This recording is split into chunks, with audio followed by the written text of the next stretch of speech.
she's here. Okay, everyone, ladies and gentlemen, do we have some sound here? Hello and welcome, everyone, to the 11th EPP European Congress of Young European Farmers. I'm Chris Burns. I'm going to be with you this afternoon. For those who don't know me, I've done a lot of different things, including with the EPP, on all kinds of issues, and farming was a very, very big issue. I've covered a number of these Young Farmers Congresses for the EPP Group. And there's always been this talk, and these issues are very important, about the need for new young farmers and to stay in the business. How do we help them stay in the business, to prosper, to survive for many of them?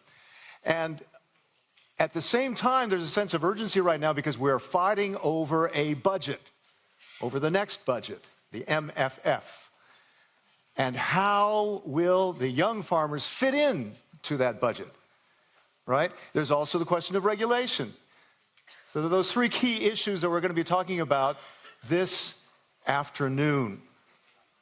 I might go through just a couple of housekeeping tips or tech tips.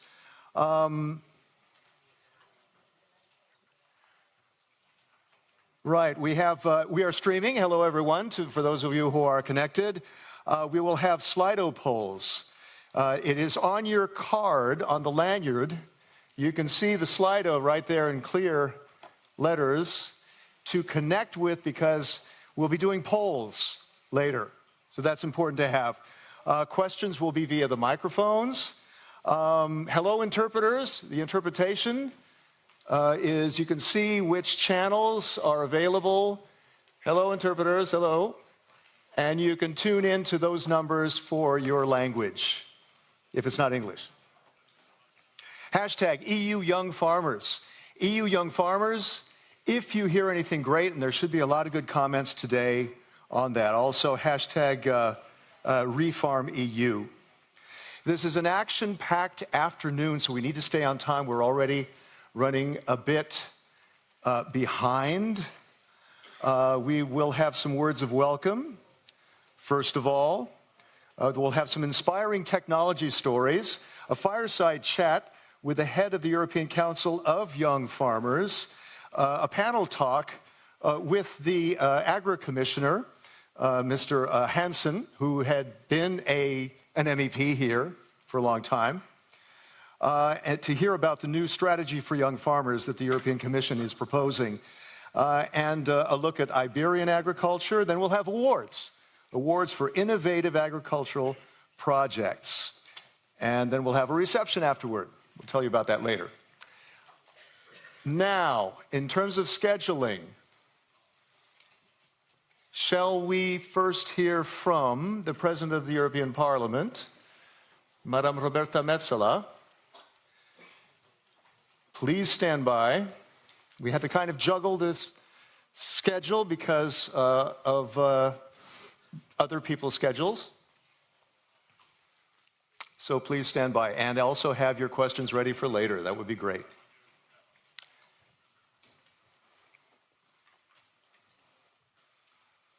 We're going to hear from, we'll also have some greetings from 4 of the members of the EPP members on the Agriculture Committee, who've been working very hard for many of you to get what you need. By the way, what adds a sense of urgency is last year, I'm sure you remember, just looking out the window, you could see some of the 1,000 tractors that came here with the farmers. The farmers brought them here to underline and show the sense of urgency, that they're being squeezed, and how the EU needed to help them.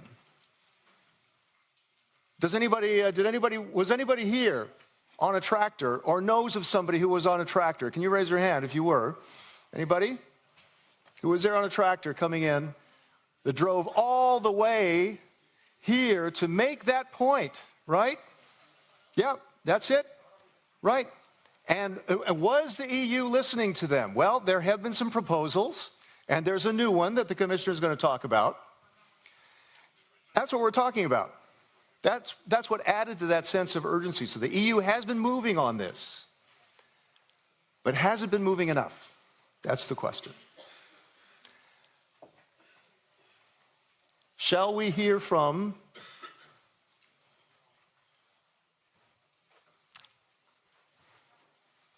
please stand by.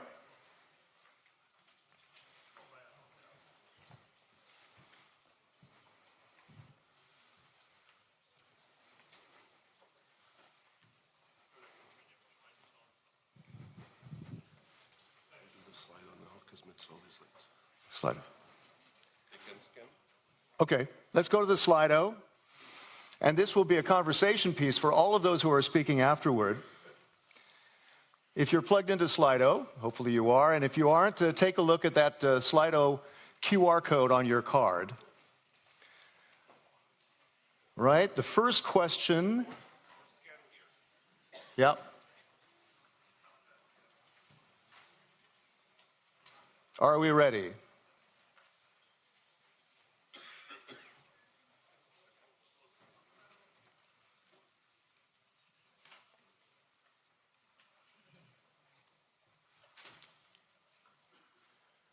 Can we see the question?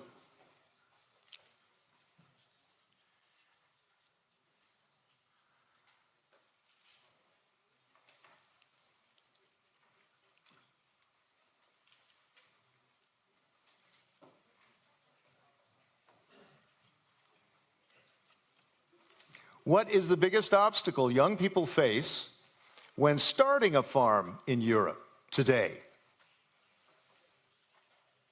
Difficulty in accessing land, that's the main one. A lack of EU payment guarantees for young farmers.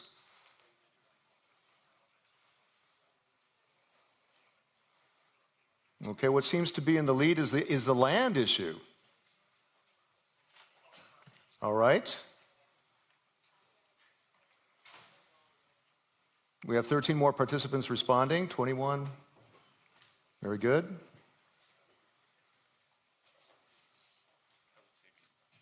We start. Okay, Herbert says that we should go ahead and start. We'll get back to that, right? Yep. Okay, that's yep. Second question, which of these solutions do you consider most important to attract more young people to the agricultural sector? National pension schemes, increase the premium for first installation of young farmers. That seems to be tied with the pension schemes. Very long credit lines, subsidized rates.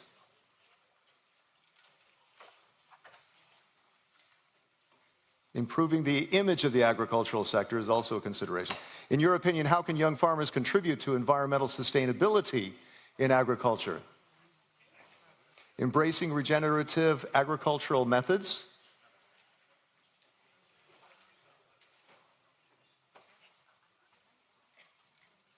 Okay, using renewable energy resources. How would you rate the availability of education and training programs for young farmers? Good, fair, poor.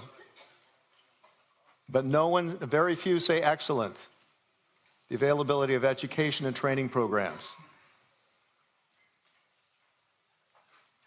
What barriers do young farmers face in accessing markets for their agricultural products?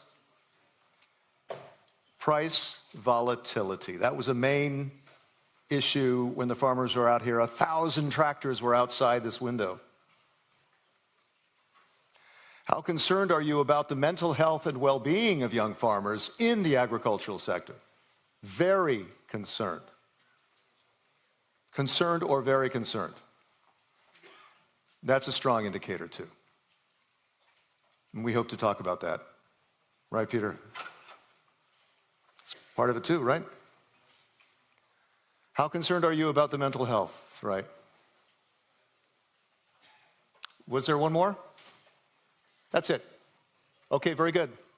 So let us get started. Is Madame Metsola going to join us, or do we start with the MEPs? Okay. Well, let's then start. with Herbert Dorfmann. Welcome. Herbert Dorfmann, these are all EPP MEPs on the Agriculture Committee. Herbert, you were 10 years head of the South Tyrolean Farmers Association. You taught agricultural science. You dealt with a lot of young farmers. You know, you're in touch with their issues. How important is this for what you want to accomplish here in the Parliament?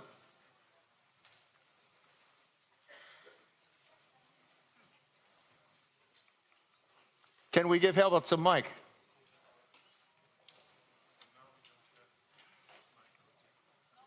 It's not working?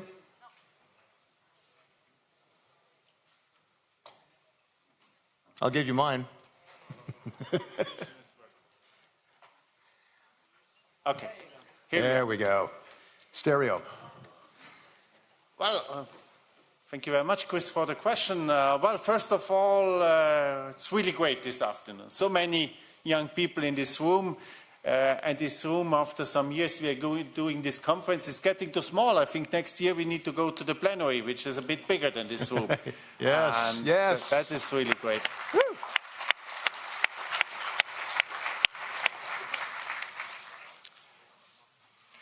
No, indeed, Chris, as I said, in my political career, I worked also in the Farmers Association. Some of our young farmers, my young farmers, are here also today. Where are you guys? We're the ones from South Tyrolia. They're over there.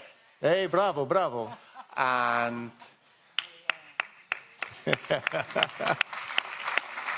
thanks for coming. And their voices are so, and all of your voices are so important, right? Right, Herbert? For sure, I think this conference.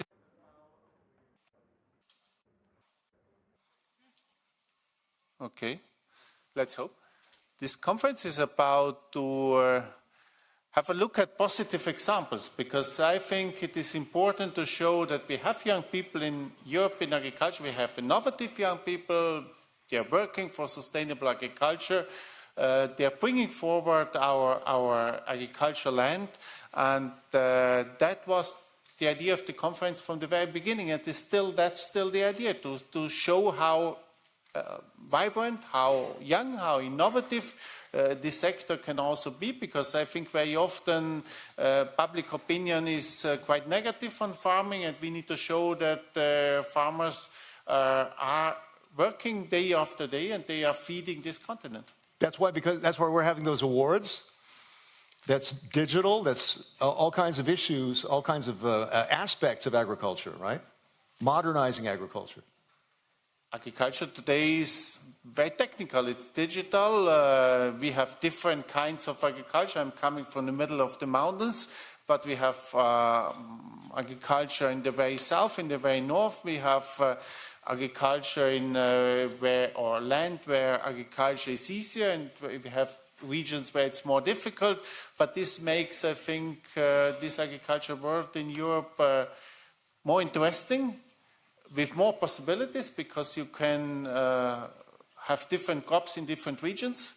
And but wherever you are, you need to try to find a living. You need to see what you can do with your farm, how you can develop this farm, and how you can make an economy on this farm. Absolutely. And we're in the middle of a budget battle. This is very important to get these voices across on the budget battle as well, right? The MFF. Yeah, I need to say, together with my colleagues here in the podium, and I see a lot of my colleagues in the Agriculture Committee, we had a fight in the last weeks with the European Commission on the MFF. We didn't agree with the proposal. We still do not agree, but we made an important step forward, and the pressure from the Parliament was decisive on this. But it's the beginning of a long journey. So we will, in the Parliament now, we will start to work on this proposal. And I can also say, I think also from part of my colleagues, we will approve this proposal. This is our aim. Very good. Let me move to Carmen Crespo Diaz of Spain, also on the Agriculture Committee, also chair of the Fisheries Committee. Andalusia is a very important region in Spain for agriculture and for fishing. A couple words to add, Carmen, please, por favor.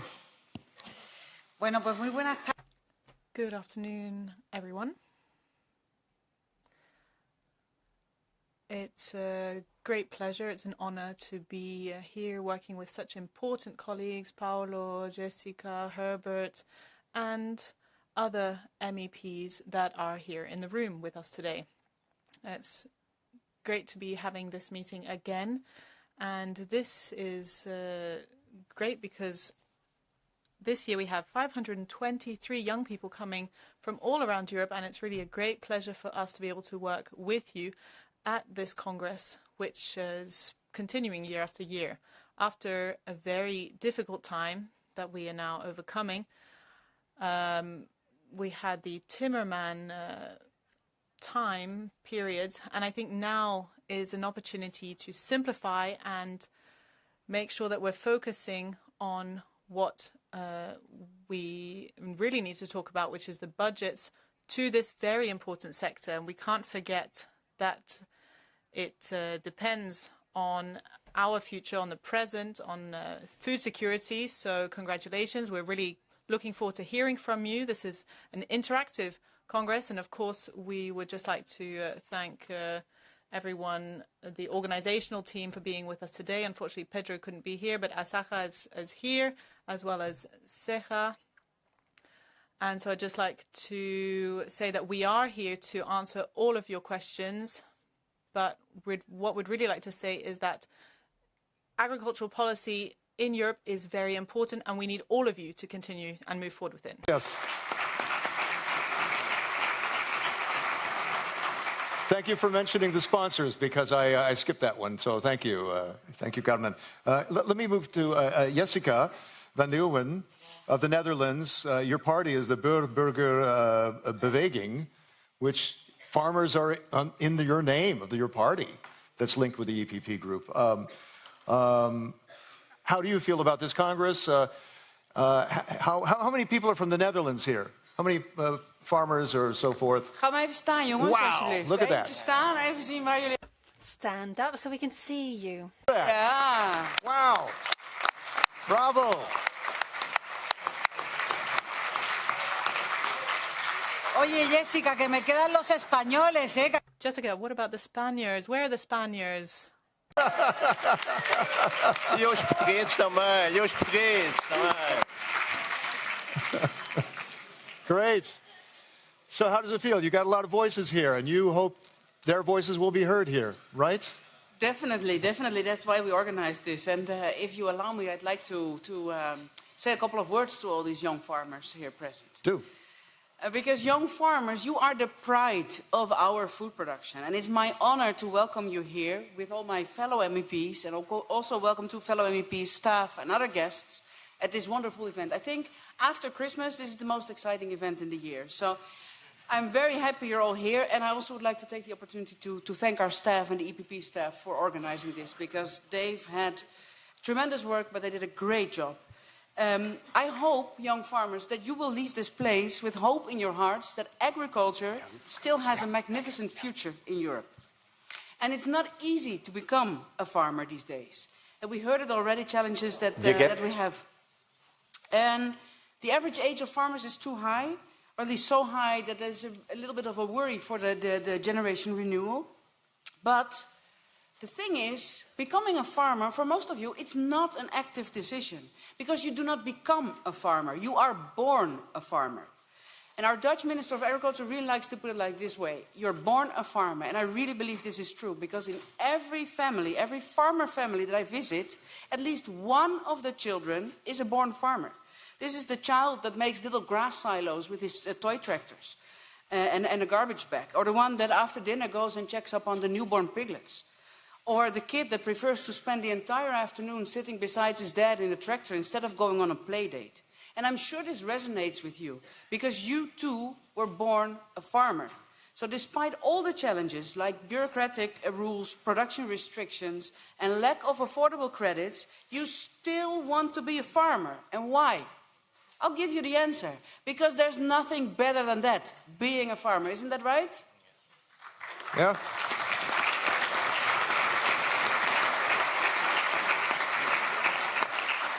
And I believe this is the great time to be a young farmer, because new technologies are developing quickly, making precision farming to a state-of-the-art profession. And today we'll have a look at some of these innovations. Whenever new technologies arrive, young people are the first ones to adapt to this. So if we want to attract young farmers to farming, we have to bring innovation at the center of our policy making. And we may make policy that is less bureaucratic, straightforward, to improve agricultural productivity, resilience and sustainability. Because together, farmers and lawmakers can transform agriculture. This conference uses the hashtag #RefarmEurope as a subtle reference to the EU mission Rearm Europe. But as our Euro Commissioner Hansen says it, you cannot build a continent on an empty stomach. So I say let's refarm Europe together. And let's start today at the heart of European agriculture in Brussels. Thank you. Jessika, thank you so much. Dank je wel. Dank je wel. And now finally, Paulo do Nascimento Cabral. How many are from Portugal, like Paulo? Portugal? Welcome. Bom dia. Bom dia. Woo! Bom dia.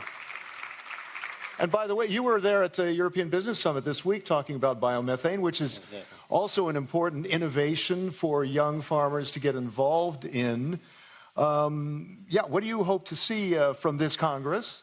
And we're talking about opportunities, as Herbert was mentioning as well. Yeah, thanks a lot, Chris, and welcome to everyone here to Brussels for the 12th edition of the EPP Young Farmers Congress. Thanks a lot for coming. It's a huge pleasure to receive you here again at the European Parliament. And indeed, we are quite happy that we broke the record of the last editions. So thanks a lot for believing in farming, believing in agriculture, and for us it's quite important to have you here. And Chris, let me allow to speak in my mother tongue. I will switch to Portuguese, Por favor, if I may. por favor. Muito obrigado. Yes. As you may know, the Portuguese are spread all over the Europe. So this is why you have a group here, a group there, a group over there. So this is important for us to maintain diplomatic relations. Speaking in Portuguese, muito obrigado a todos. Agradecimento especial. Thank you. And I'd like to thank Sarah in particular, who is the president, and I'd like to thank our sponsors as well. And they've given you the chance to come here to meet together. And I'd also like to thank the EPP as well, as the biggest group in the European Parliament. And it's good that we're looking at agriculture. Yes, President Metsola is on her way, but I'll just say a few things briefly. This security of European farming is not going to happen unless we manage to get food on the plates of Europeans. And it won't happen if we don't take care of the rural areas and farmers. Farming is essential. We need to have security and defence in Europe, but they won't be possible, nor will we be able to be competitive if we aren't able to make sure that our farmers get a fair wage. And so that's what we want to do. We want to prepare for the future.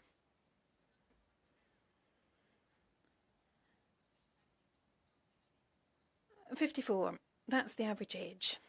And we need to do more to have more younger farmers. And I'll just conclude on this point by saying that we need to look at digitalisation more. We need to think about new technologies, how we use drones,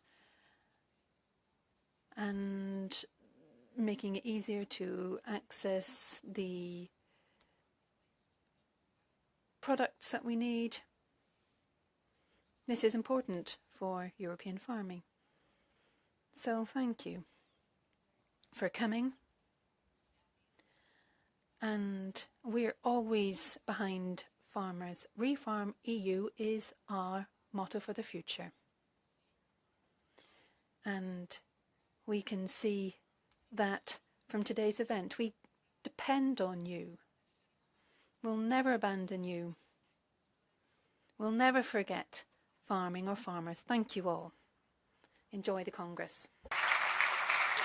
And now, I would like to invite the President of the European Parliament, Roberta Metsola.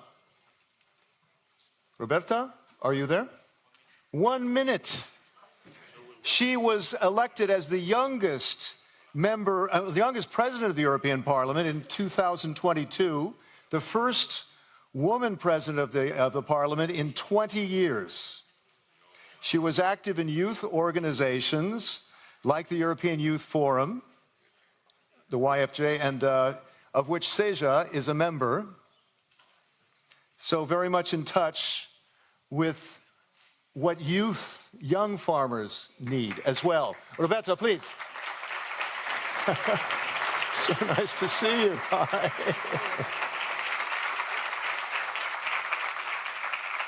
So glad you could join us. Roberta, welcome. Yeah, Where do you want me to be? There's nowhere better to be. You have a busy day, of course. But I was mentioning how you used to be with a young farmer, a young European organization that included farmers. So you're very much in touch with that. You want me to talk? Please, yeah, Okay. go ahead. Yeah.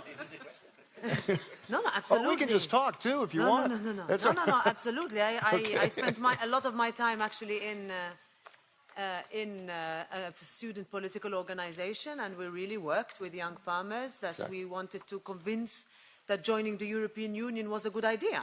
Yeah. That was not an easy campaign, but we managed, and we need to stick to that promise that we did all those years ago. Yep. Please, Roberta. So I start. Go okay. ahead. So thank you. Good afternoon to you all. Querida Carmen, dear Paulo, dear Jessika, dear Herbert, dear Manfred, who I see is connected online. Is this Christophe Hansen here? No, not yet, but he will come later. Okay, dear colleagues, members of the European Parliament, but mostly, of course, dear representatives of us, dear members of our farmer communities, dear Europeans. I wanted to start by saying, this is your house. This is the Parliament of farmers, and Europe is built on the back of our farmers. And you can be reassured, me standing together with my colleagues here, that we fully share this principle, this value that is at the very basis of everything that we do. Because today, over a quarter of Europe's population lives in rural areas. In short, agriculture remains, as it has always been, a fundamental pillar of our way of life and our shared story. And as the future of European farming, what you have to say matters. However, I know, and I've met a lot with you in person, bilaterally, but also in your countries, a lot of you tell me we don't want words, we want action. And what we need to do is make your sector attractive enough to keep the next generation in the job. I just met a young farmer from my country, and he is the fourth generation of farmer in his country. And my job, together with my colleagues elected from Malta, is to make sure that the next generation also stays in the farming sector. So that is why today's discussion is important as an opportunity to exchange ideas and chart the way forward. Europe is entering a new age of uncertainty and insecurity. You see it, we feel it in everything we do. And we must make sure that our agricultural sector is ready for the challenges already shaping its everyday reality. From the impact of artificial intelligence to low incomes and unfair international trade. I heard these concerns from you time and time again, and please know that this Parliament is on your side. A few weeks ago, we reached an agreement with the Council on a simplification of the CAP to cut unnecessary bureaucracy and paperwork and make life simpler. At least that's our intention. Please tell us if we could go further or we haven't done enough for Europe's farmers, because we understand that you need a strong, you need a stable, and you need a predictable business environment that supports you and that does not hold you back in a time of multifaceted challenges that we're living in.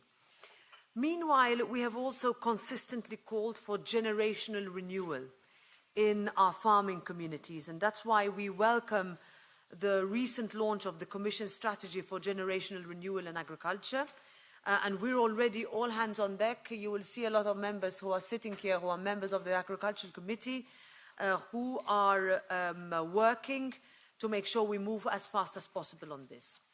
What we need to do, and this we recognize from your many years of you asking us to do just this, is to build on this momentum. We need to ramp up our efforts. This is a critical moment for you, for our farmers, for our way of life, and for our shared future. We know that food security doesn't come for free, and it is not a given. It is thanks to people like you that we have food on the table every day. And I frankly think that we take this too much for granted. Our farming community needs to be better acknowledged, it needs to be better supported, and needs to be better paid. This House understands this necessity, and we continue to stand by Europe's farmers, by all of you in ongoing discussions on your position in the food supply chain and on the upcoming EU multi-annual financial framework, which is where I work together with Herbert and a lot of the colleagues in order to make sure that what you say and how you want us to shape the European Union that works from you is not one that is decided by Brussels, but in consultation with you on the ground. Together, I know we can build a better future that works for farmers across our union. You can count on us. We are there for you, and we will deliver for you. So thank you very much. Thank you very much, Roberta. Thank you so much. Thank you. And by the way, that agreement that you mentioned, I read is worth about 1.6 billion in savings, in cost savings for farmers so far. Maybe more later. And then we'll hear more about that new strategy from the commissioner himself, Christophe Hansen, a little bit later. Let us hear from Manfred Weber, who was also, in his younger days, was also very much a part of youth organizations, and so also very much in touch with youth, young agriculture, young farmers. Let's hear from Manfred. Guests, dear friends, dear Paulo, dear Jessika, dear Carmen, dear Herbert. Thank you for organizing this important Congress. We are now at the 11th edition of this successful event, which brings young farmers to the European Parliament. I remember when I had started with our friend Nuno Melo in 2012. It's great to see how the Congress has become a key event on the agriculture calendar, with our MEPs passing to church mandate after mandate. Dear friends, I come from Bavaria, a region where farming is not just a profession but a way of life. Fields and farms shape our culture, our economy and our future. I have the privilege of meeting with farmers regularly, and I know how important your work is, not only to our communities but to Europe as a whole. Dear friends, you did not choose an easy job, but an important one. Farmers bring food to our tables, bring prosperity to our communities, and bridge our traditions with innovation. Farming is at the heart of Europe's economic and social model. Almost 10 million jobs, over 9 million farms, almost all of which are family-run. In 2023, farming generated more than 220 billion euros for our European Union economy. This means jobs and prosperity, especially for our rural areas.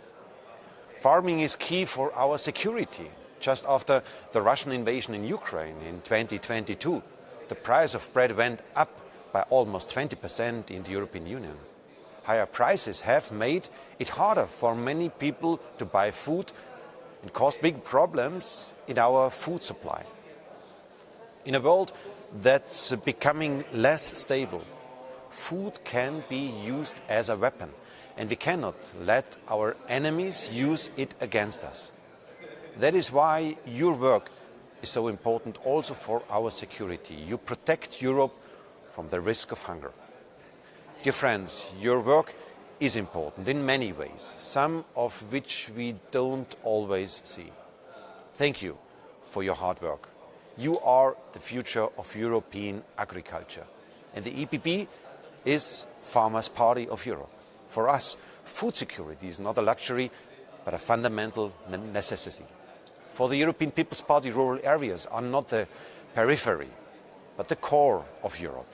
For us, farming is not an obstacle, but the key to a sustainable Europe.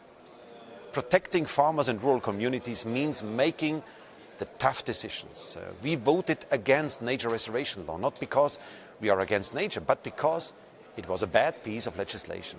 We voted against the European ban on pesticides, not because we want more pesticides, but because it was a bad piece of legislation. Bad legislation that could lead to a bureaucratic nightmare at a time when we need farmers to produce more, not less.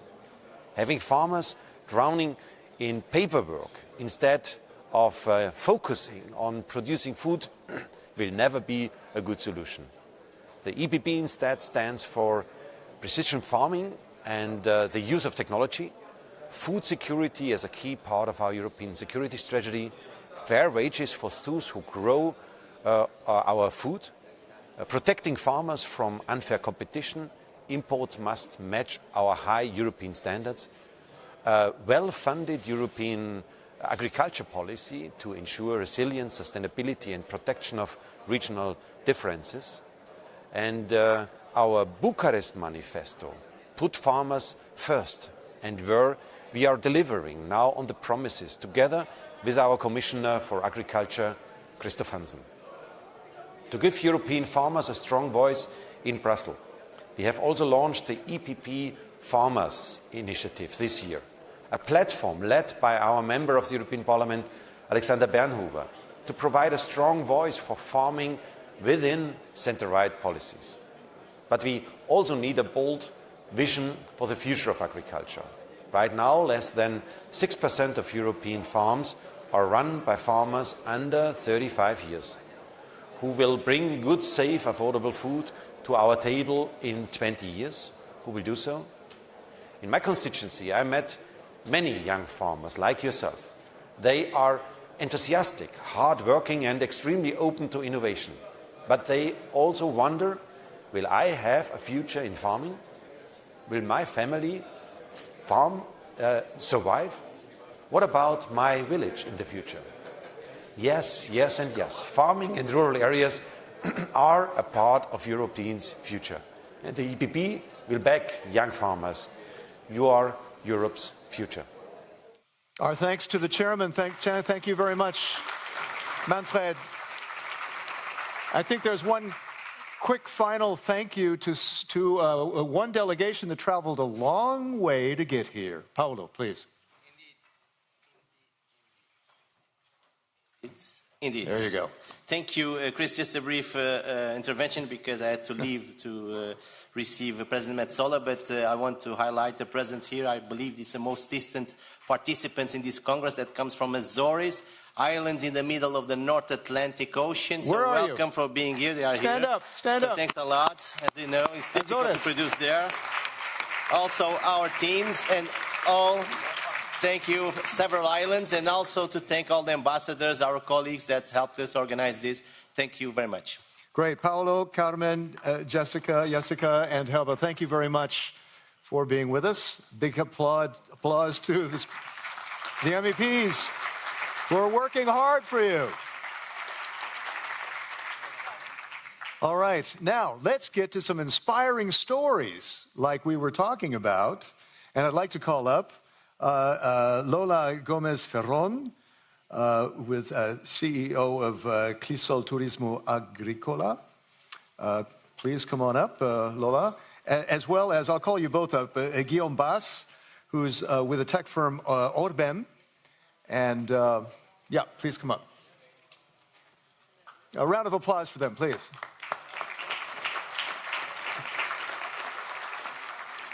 Clisol offers an inside tour of Almeria's greenhouse farming, better known as the European Vegetable Garden. So I guess, Lola, you are the CEO of Clisol Turismo Agricola. Let's turn her mic on. And necesitas hablar en español, Tani? Okay. Yep. Okay. Great. And I think you have some slides too. It's open, no? Okay. Right. Welcome. Welcome. Bienvenida. Buenas tardes. Good afternoon, everyone. Thank you very much. Thank you to the 4 MEPs who have organized this Congress. Particularly like to thank Carmen Crespo. I'm here thanks to her. I'm a farmer. I come from Almeria, from Andalusia in Spain.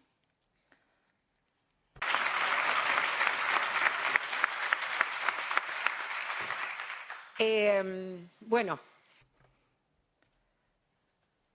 So I do have some slides. So I come from a province which is part of Andalusia, Almeria, and 3.8% of its surface is covered in plastic. This is 33,000 hectares of greenhouses. So this is a photo of the European continent. And then if we zoom in a little bit, next slide, please. Thank you. Then we can see that there's a little white dot on the right. So next slide, please. And this white spot isn't snow. It's not in the mountains. It's 33,000 hectares covered in plastic, which is the highest concentration density of greenhouses in Europe, which is 3.8% of the surface area in Almeria. And this is one of the most transformed and changed surface areas on the planet. But let me tell you what is there inside. This contains more than 40% of the province's GDP. There are 14,000 farmers who work there. We are a small company. Each farm is between 1 and 7 hectares, and a family of 3 to 4 people can live off 1 to 3 hectares, but often the number of people who work on a farm is up to 3 people, and most people who help on the farm come from outside the family. So lots of engineers work on the farms as well. We're talking about research. We completely depend on science, technology, and innovation. Thousands of people research to better our agriculture. Then on marketing, thousands of kilos of vegetables, watermelons, eggplants, peaches, and we export to the European Union. In this marketing process, more than 30,000 people are part of that process. So this is a family-led process, and when we started, we have about 100 days of days where we have a lot of wind per year. And I was a young girl. I would be helping my parents, and we would have 7 to 8 hours of wind per day, and the wind was so strong, so they would lose their harvest. So that is why they started putting plastic on. So lots of people ask, why are we using plastic and not glass? Let me tell you why. This plastic that we use is a plastic that keeps in a lot of heat at night. And so what you're seeing here, well, and in winter we've got it goes down to 7 or 8 degrees, and so in the greenhouses it stays to 12 to 13 degrees. So do you know what happens to all of these vegetables with the sun that we have? We have a lot of sun per year, thousands of hours of sun per year, and we're dealing with the wind. So that plastic is the best way for us to deal with that climate. So the wind is a real problem for us. The sun is a research, but so is the wind. We know that they're good resources, and after 70 years of harvesting under plastics, this is a great resource. We need the wind to ventilate, because outside the weather can be very hardy. So let's just look at the next photo so you can see. So that's what's inside this sea of plastic. Obviously, this is an image that we've created. If we could take off the top level of the plastic, that's what we would see. These are millions of young plants. They're very young plants, and it's at that age where they need the most photosynthesis, because there's so much CO2 that the plant can't work. But thanks to the plastic, this has become a resource, and so it can become a vegetable so that all of the people in the European Union can eat. And we did that 50 years ago. And of course, we've added technology in. Next slide, please. And so these are some devices that we've been using for many years, but now, thanks to artificial intelligence, we are adding in technology so that the computer can detect when the plants need water. So we have a fantastic water management system like nowhere else. About 45 years ago, we would do a different kind of irrigation by flooding. But then we started doing drop-by-drop irrigation, and now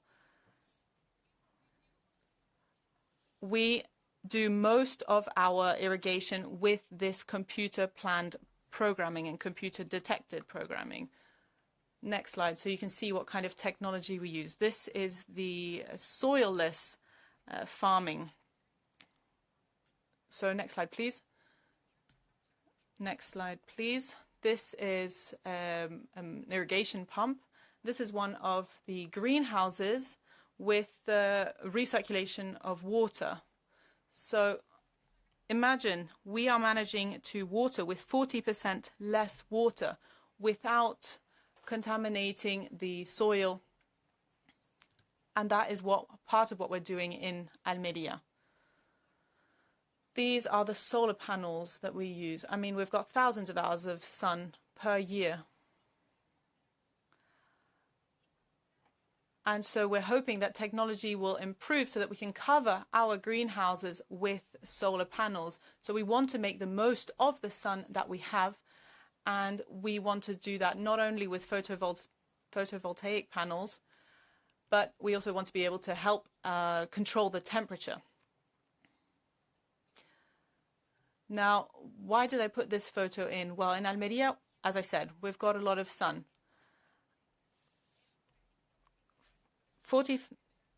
We've got quite a lot of light, but in winter,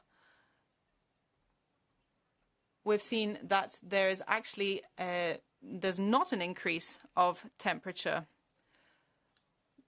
There has been an increase of 2 degrees in a few years, but we only saw a 0.5% increase of temperature because of the greenhouses, because we need the technology, but we don't need heating or artificial light.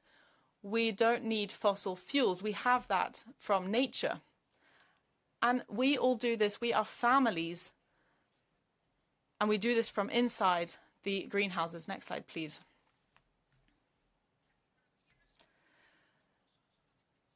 Technology is not in chips. It's also about looking and researching nature and looking what happens there and trying to imitate it, trying to do integrated pest management, for example. All of this, we do this. 14,000 families in Europe. Now, 60 years ago, this was subsistence farming, but now this is lucrative farming, productive farming. And that's why I'm here, because we want investment. We need investment so that we continue this, which is why we need the European Union's help. We cannot be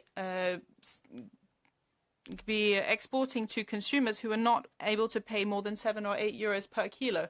And they need to know what they're spending their money on.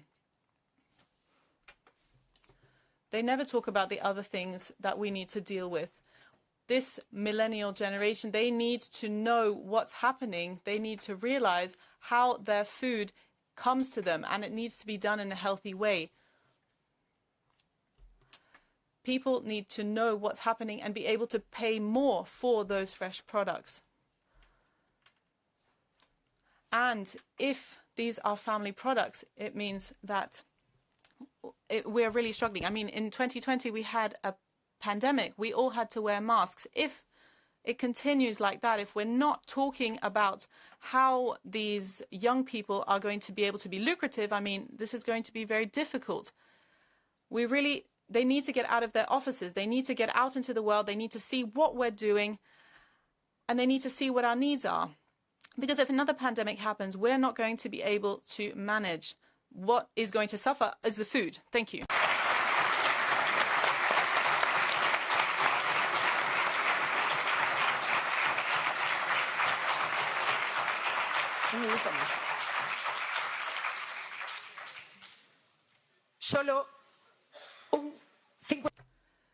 Just a few more things I'd like to say on generational renewal. I come from a rural area. My parents are farmers, my grandparents are farmers, and this is very painful for me when they say that a third of the European Union is rural. The other 2/3 are people who live in cities. If I said to you, what do you think of if I told you a teacher, a lawyer, a doctor, and a farmer? For most of those 2/3, the image, for most people, that image is not the same. So if I look at what is happening, I am from the rural areas. We needed to study. We need better opportunities. They think that they're better than us, but no, we have worked very hard. We are proud because we have so many generations who have continued to work. I'm the third generation, and they had opportunity. We have agriculture running through our veins because every weekend we were in greenhouses. And we will continue. We will continue. The next generation will too. But we need the support from the whole of the European population. We need you to remember us. And there needs to be a campaign to raise awareness. Not just any campaign, but a campaign with real marketing. Marketing that comes from the rural areas, which really has an impact on consumers. Thank you. Gracias, Laura. Gracias. Let me pass quickly to Guillaume Bass, tech firm Orbem. You do a number of things, but I'll leave it to you. Actually, there's a video that we can show quickly, right? Can we go to that video? It might then make more sense, then he can explain it. Shall we roll the video? Yep.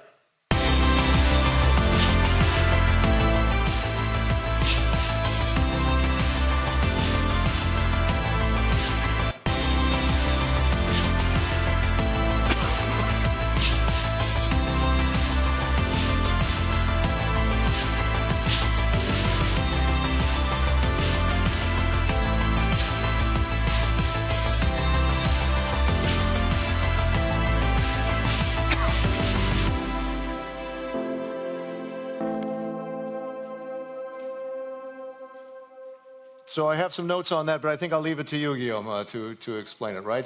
But you're using high tech to sort different products, agricultural products. Go ahead.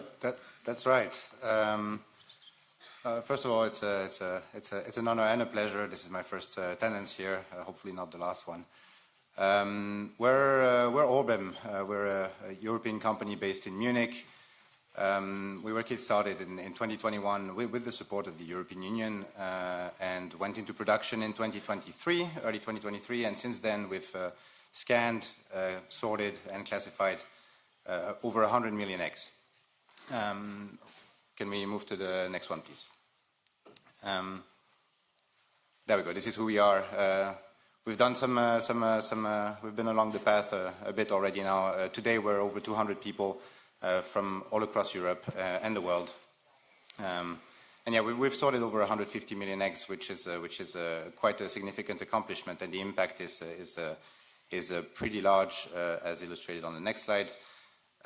Why do we scan those eggs? If we can move to the next one.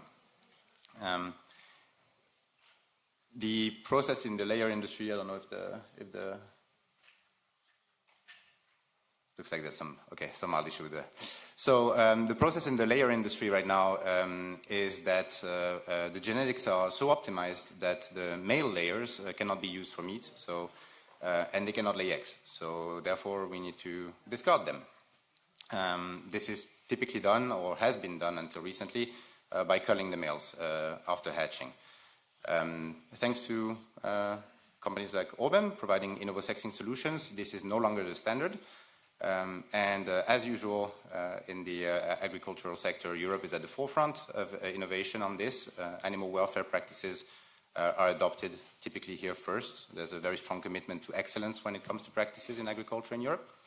To this day, over 60 million day-old chicks have been prevented from culling thanks to our technology. If we move forward. How do we classify? First, we take images of what's inside the egg. Those images are complete using magnetic resonance imaging, or MRI. This is a wonderful, wonderful technology that can provide images of anything biological. So it's providing complete imaging of biological structures, whether it's eggs, obviously, fruits, vegetables, nuts, brains. And if we move to the next one, that's you might be familiar with MRI from its application in healthcare, of course. Hopefully you didn't have to have too many MRIs done. It's a wonderful piece of technology in healthcare, except it's very slow and it needs an army of experts to be operated. So the first thing we did was take this technology and apply it to an industrial environment. And we did that by accelerating the way MRI works many, many times. Instead of minutes, it's now under a second to scan an egg. And removing the army of experts necessary to use the technology instead, it is fully automated. Let's move forward. Here we have the result, which I think is quite fascinating. A complete picture of the inside of an egg, full reconstitution. There's many advantages to this technology. It's completely non-invasive. There is no impact. It's literally just magnets. So it's completely safe for any biological structure that we put there, including eggs, of course. And then we give those millions and millions of images to an artificial intelligence model that, according to the instructions, classifies, in the case of innovosexing, male, female, clear egg, and this way we can select for what we want to select for. Let's move on. Well, this is what the equipment looks like. You've seen it in operation. It's always better to have a video than just a picture. But if we move on, I think 2 slides forwards, because we've seen the video already. Yep, let's advance. There we go. So since we've started, we have already been trusted by a number of hatcheries across Europe, from member and non-member states. The first 2 countries that adopted innovosexing as a practice through Orbem's technology are Germany and France. Then we moved on to the Netherlands. We are now installed also in Norway, in Switzerland, and those are the countries we're currently installed at. If we move forward one more, this is pretty interesting because I think it illustrates one of the points that has been already brought up. We try to build solutions that are sustainable as a whole, which means that they bring considerations of animal welfare, which more and more of the European people care about, but also economically sustainable, which means that whether it's the hatcheries, the farmers, and even retail in this case, this can also present an economic opportunity. That being said, support and regulations from lawmakers does play a part as a catalyst, which is why Germany and France were the first 2 to adopt, because national regulations were put in place. They are already in effect in Germany and France. They are scheduled to take effect in Italy soon, and we are participating in conversations for regulations to be put in place as well soon-ish in Spain and the UK, with, of course, the overall, the idea is that we know that the best solution would be to have a EU harmonized situation. Let's move forward. When regulation is being put in place successfully, and I think that applies to what we're doing, but also to what any innovator is doing in agriculture, it needs to be based on science. There is no place for hesitation. And so the way we based our the window for innovosexing and the way the regulation was put in place was based on a study, independent academic study on pain perception in embryos that proved that pain can only start occurring in chick embryos starting from day 13 or further. And so therefore, regulation states that day 13 is the limit for innovosexing and discarding of the embryos that are undesirable. If we move forward again. So yeah, in poultry, right now we are doing innovosexing in multiple countries. We are starting in 2026 another use case using the same technology where we detect the status of fertilization from broiler eggs, especially where the volumes are much larger prior to incubation, which means that we're able to scan the eggs before they're incubated, determine if, before incubation, if there's a viable embryo in there or not to be developed, and if not, then the eggs can be taken. In most countries, they cannot be sold as table eggs, but they can be sold as industry eggs, therefore reducing waste and providing both an environmental and economical opportunity. There's a third use case that is soon going to be put in place. We're still studying the details along with our partners in the industry, and that's phenotyping, providing some precious data on breeding more and more efficient breeders and broilers and layers. Of course, we said MRI can provide images of biological structures, not strictly eggs, so we're also expanding and exploring outside of poultry. If we move forward one more, two examples of cases that we're studying. This is an image of a mango, the inside of a mango. On the next slide, you'll see the example of an avocado with a prototype of AI model being able to determine the damage inside an avocado so that quality control can happen in a much more targeted way. You don't throw an entire batch because a couple of avocados are not good. And then if we move forward one more, there's an example for plant breeding. But let's move to the last one because I would like to conclude with a thought. I've had the privilege and opportunity to meet with a lot of farmers in the poultry industry in what I'm doing.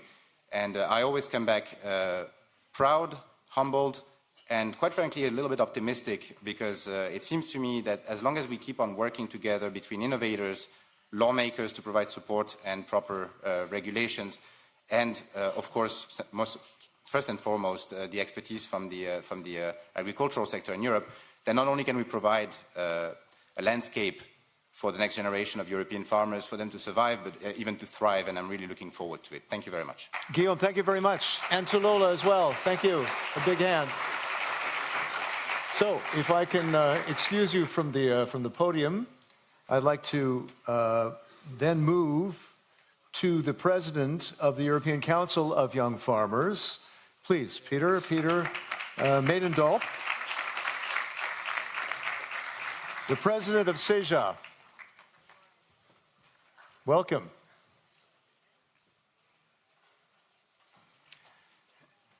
And Peter, you've got a message to give us, and then if with time permitting, I might have a question or two afterward. Please. Alsjeblieft. Yes, thank you very much. Maybe first start a bit with the diplomatic stuff because we rely a lot on the people who are also organizing this for all the legislative work which is still coming. So first a special thanks to all the MEPs which are organizing, Herbert, Carmen, Paulo and Jessika for inviting me, but most certainly inviting all the young farmers to your house or our house, as the President of the Parliament just put it. Maybe a small introduction is on my place. I'm Peter Maidendorp. I am a young farmer from the northern part of the Netherlands, where we grow potatoes, sugar beets, barley, onion and corn. And today I have the honor of standing here before you as President of CEJA, the European Council of Young Farmers, representing 34 national organizations from across the Union. And that means that nearly in every region represented in this room has young farmers which are represented within CEJA. Personally, I am in the process of taking over my family farm. And like so many young farmers across Europe, I feel the weight of this on my shoulders every single day. I carry the expectations from the generations before me who have built the farm from nothing. I carry the financial debt which is now required before I simply can begin. I face the markets which shift faster than any farmer can adapt, and I face the environmental regulations designed for a better future, but often delivered without clarity and tools to achieve them. This is my story, but my story is not special. It is rather ordinary, and that is exactly why it should be concerning the Parliament. Because Europe's food system depends on thousands of young farmers who feel the same pressure, who feel the same uncertainty, and who feel the same doubts. This burden is not mine, it's our generational burden. But it's also an opportunity if Europe chooses to work with us rather than around us.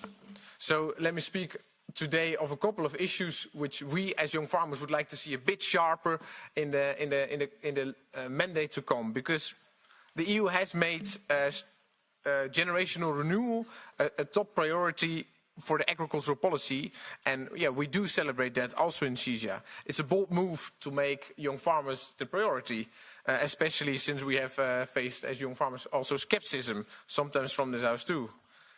Back in May, Commissioner Hansen, and he will arrive after me, published its vision for the future of agriculture and food. The documents contain very strong references for the need of young farmers.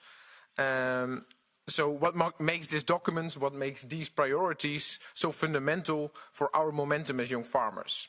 It is finally acknowledging that it's a shared responsibility, that the EU, member states, regions, local governments can rise to the occasion to provide new generations into farming with what it takes to be successful. The strategy of generational renewal talks about installation, about land, about investments, about knowledge, but also about transmission and mental health for the better living conditions overall. It may not be revolutionary in your eyes, but for us as young farmers, it places us on the map, and it gives us a very big leverage in all the policy work.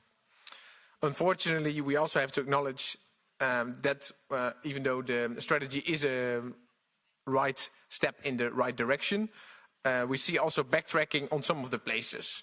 Because over the summer, the European Commission has published their proposals on the future of the EU budget and the common agricultural policy. And we see two obstacles for young farmers. Firstly, the absence for the minimum ring fencing for young farmers. In the past 20 years, CISA and young farmers for all over Europe have been fighting to get this recognition in the common agricultural policy.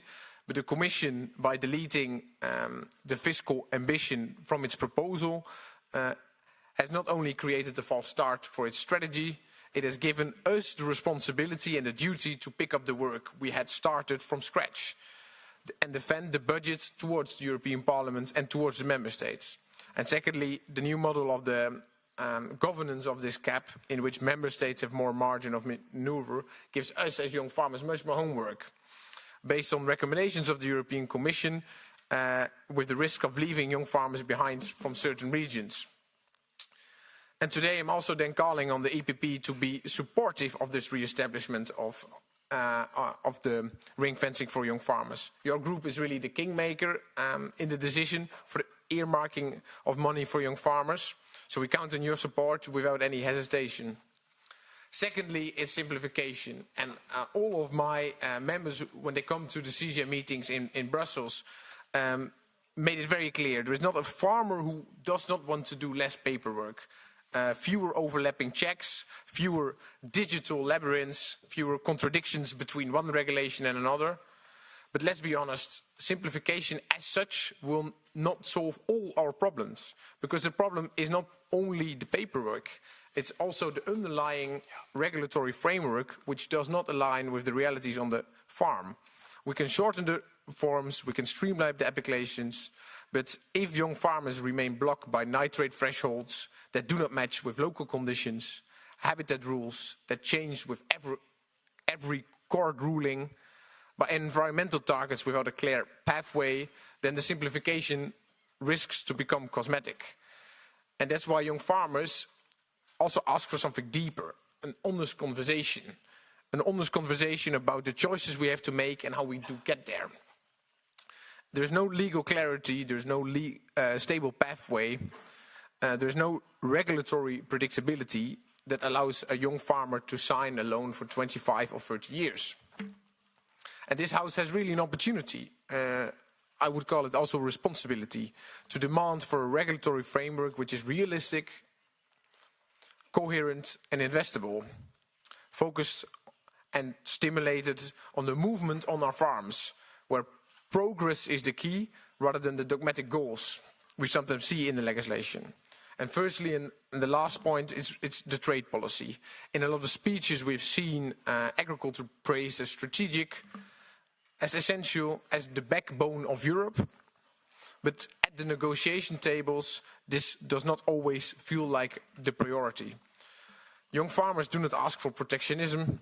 We do not ask for walls or isolation. We want Europe to compete, but on fair terms. And what we ask for is consistency between speeches we hear in this House and decisions that are taken outside. Europe's credibility depends on aligning its trade policy with its declarations on food sovereignty and environmental ambitions. And this matters now more than ever. The recent tariff turmoils, from tariffs from China to duties from the United States, have shaken up our supply lines. And the period of Russian unconditional liberal trade is, I think we can conclude, over. Every major economy is redefining its strategic interests, and Europe must do the same. We will always be a continent which is exporting high-quality foods, but we cannot afford that we force to export our young farmers as an unintended consequence of our trade agreements. So let me end by this thought. Every generation of farmers has faced its own moments of trial. For my grandparents, it was rebuilding after the war. For my parents, it was adopting to the European integration and the first environmental rules. For my generation, it is the challenge is navigating the transition to sustainability, while at the same time ensuring European farming remains valuable, compatible, and alive. Young farmers want to lead. The future of agriculture can be brighter than its past. I'm convinced of that. But the future will not be written in regulation. It will be written in our fields. Help us to ensure these fields will still have young farmers working on them. Thank you very much. Thank you, Peter. Thank you well.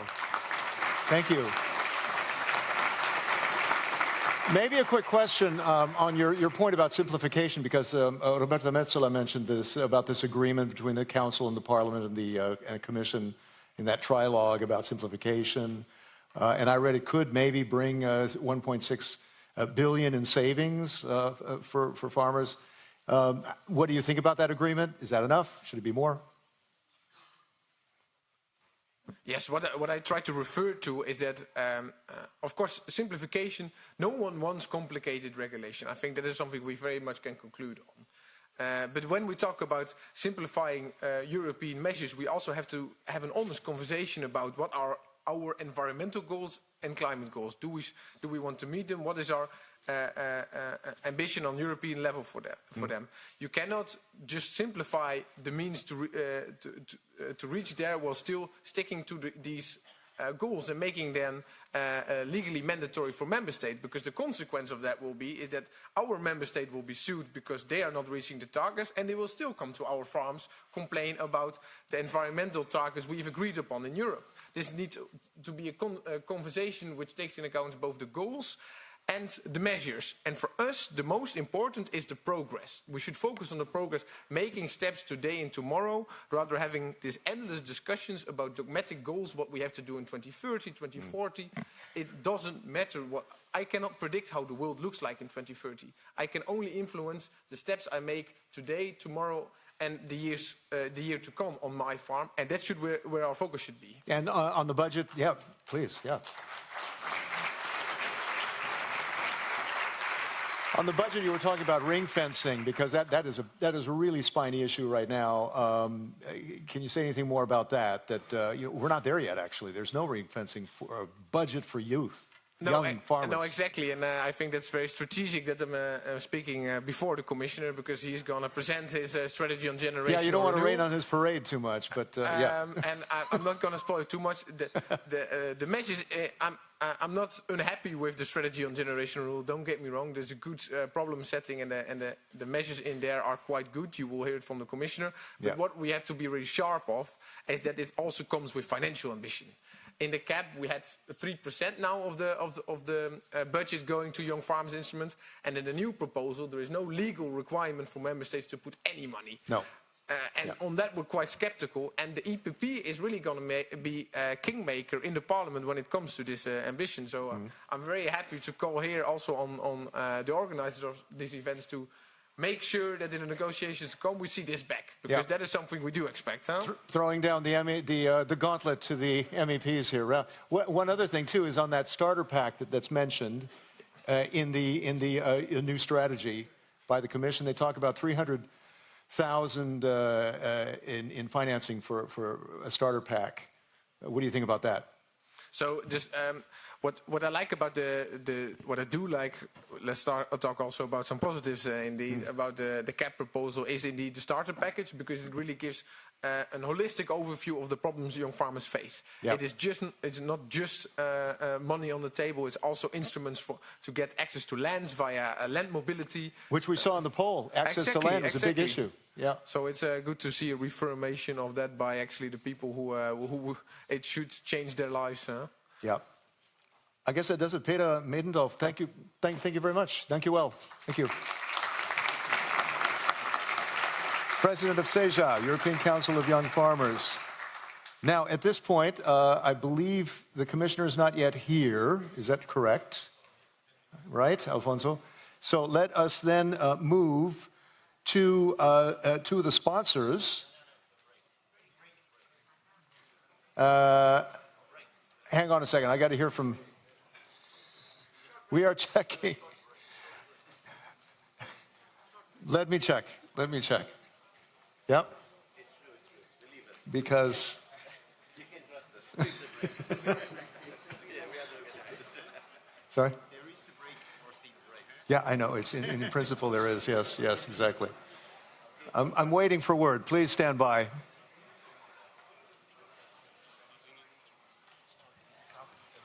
Kapanansa. Okay. We need to move to the two sponsors, to CAP and Asaja. I'd like to call up Alvaro Mendonça Emura first. Right? President of the Confederação Agricultoras de Portugal.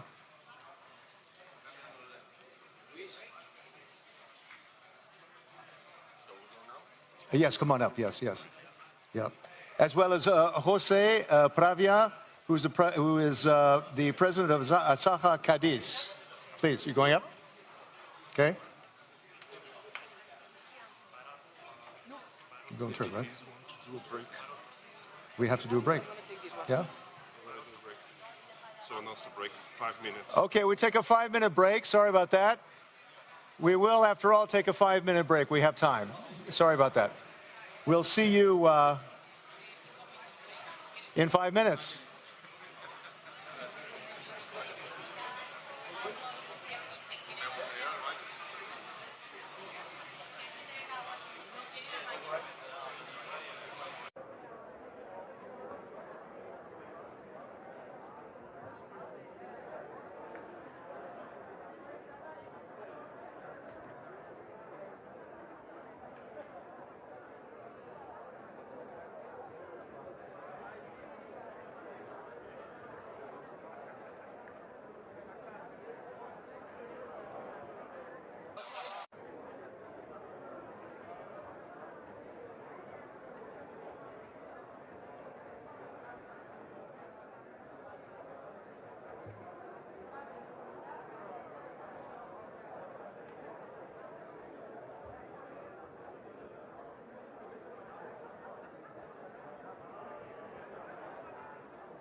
Do we start with the sponsors or it's less? We start with the sponsors, yeah. Oops.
Maintenant?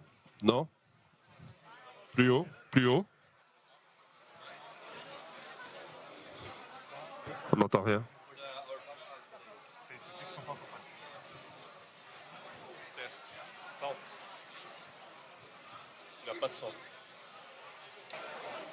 All right, not yet. Yeah, here we go. I think, yep. Okay, everyone, if you could please take your seats. Et maintenant? Let's get this show on the road. Commissioner Christophe Hansen is here.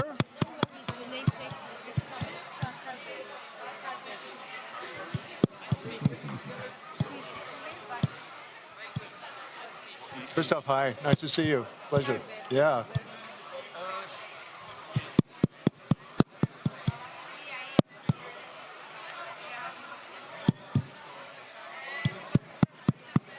Please take your seats, everybody. If we could get started, please have your attention. Despite my California accent, je suis citoyen européen. I speak 5 languages. I'm married to a Polish woman. and yes, that's right, a little bit of Portuguese. I want to sing in Portuguese. Look.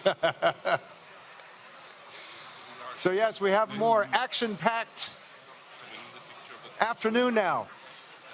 If you could please take your seats. One of my childhood experiences was going back to my father's hometown in Illinois. And one of his best friends was a farmer, and I stayed on his farm. And it was the most peaceful experience I ever had. Though he worked hard, too. I mean, he got up early, tended to the livestock. It was a tough job. And yet he looked a lot younger than my father did, working for Lockheed in L.A. He was much healthier. Anyway, let's move to Commissioner Christophe Hansen, Commissioner for Agriculture and Food, a former MEP for the EPP here in the Parliament. I've interviewed you many times, Christophe. It's great to see you here with us. Thanks for joining us. And there's a new European Commission strategy for young farmers, which we've made a bit of reference to. A bit of critique, too, I might have to say. But if we can have you present that strategy, and then we'll do some Q&A with some members of the audience. Please, Christophe. Well, good afternoon, or good evening, rather, ladies and gentlemen, dear young farmers from all over Europe, ladies and gentlemen. For me, it is a big pleasure to be with you tonight here on this Young Farmers Congress. It is not the first time for me. I was already last year as a commissioner, and sometimes before as well as a member of parliament. At that very first edition of this Congress, I was an assistant to a member from the European Parliament from Luxembourg who was in the Agriculture Committee, and so I had to organize the delegation from the Luxembourgish farmers attending this Congress. And since there was as well the Young Farmers Award that was dedicated, I had to help them to prepare their candidacies and their dossiers for this competition. And so I know this Congress from its very beginnings, and that is what makes me even prouder, to be back here together with you. And like agriculture, the European youth is as well very diverse, and it is great to see as well the diversity reflected in this room with so many participants. And at the beginning of my mandate, this tell me to speak a little bit slower, so I will try. In the beginning of my mandate, I promised as well here in the European Parliament that I want to go to all the member states in the first year of my mandate. We are still in the first year, and there are 2 member states missing, which I will visit next week. And I think this is very important, because agriculture is so different from one country to another, and even in bigger member states from one region to another. And therefore it is of utmost importance to understand as well the differences. I come from the north of Luxembourg, so my brother was a farmer himself, and we had lands in Luxembourg and Belgium, so I knew this kind of agriculture very well. But of course, the agriculture in Finland is very different. The agriculture in southern Spain, I'm visiting Andalusia now on Friday, is very different as well, and the challenges are very different.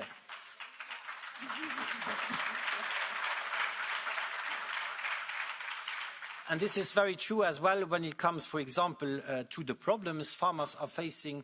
And I think this brings me as well to the point of the current common agriculture policy, because I have to say a lot of things are not working as it should work. And, for example, when we speak about the conditionality of the common agriculture policy in the frame of the first pillar, with, you know them all very well, as well, the so-called GAEX, the good agriculture and environmental conditions.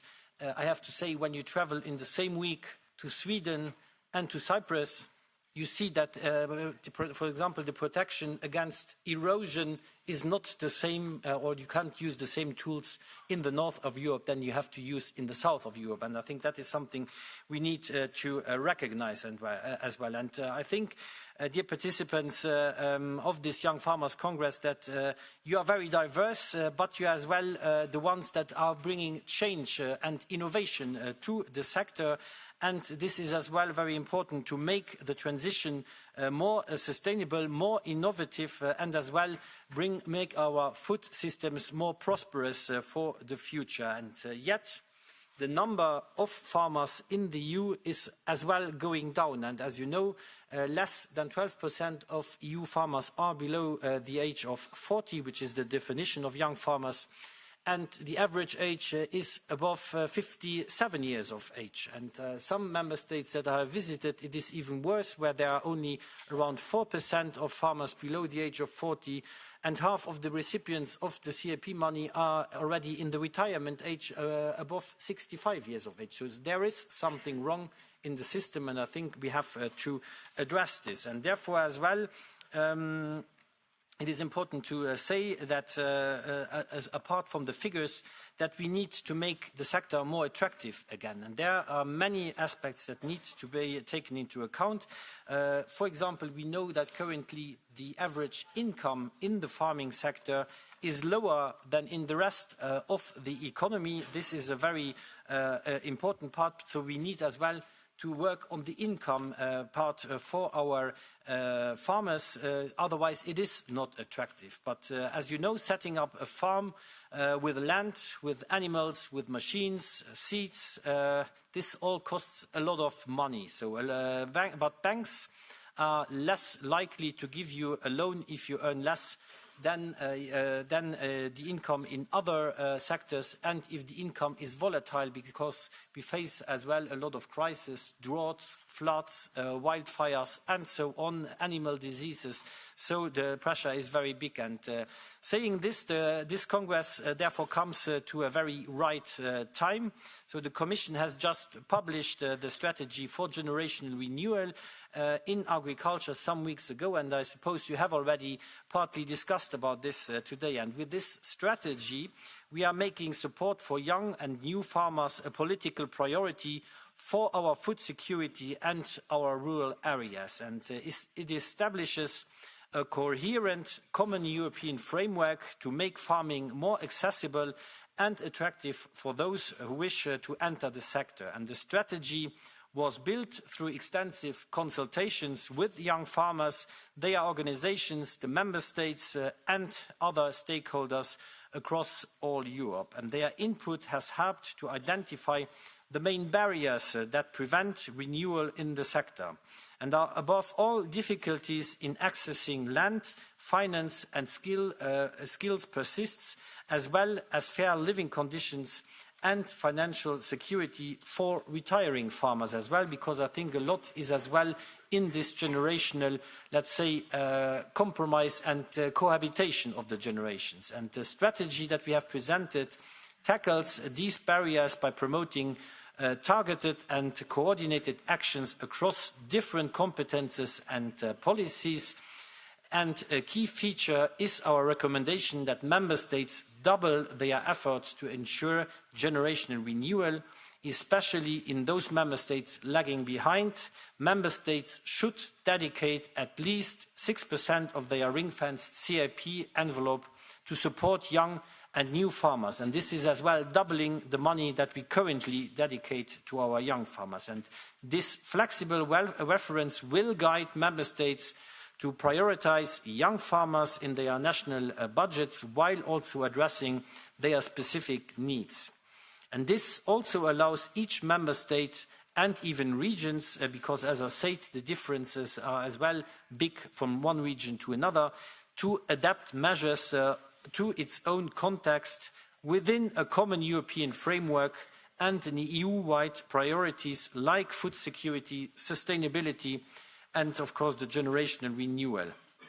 And I have to say, all these priorities are very closely linked as well, because without good conditions of our soils, of our land, of our water, sufficient water, our farmers will not be able to produce as well. And among some of the flagship measures, let me highlight a few of them.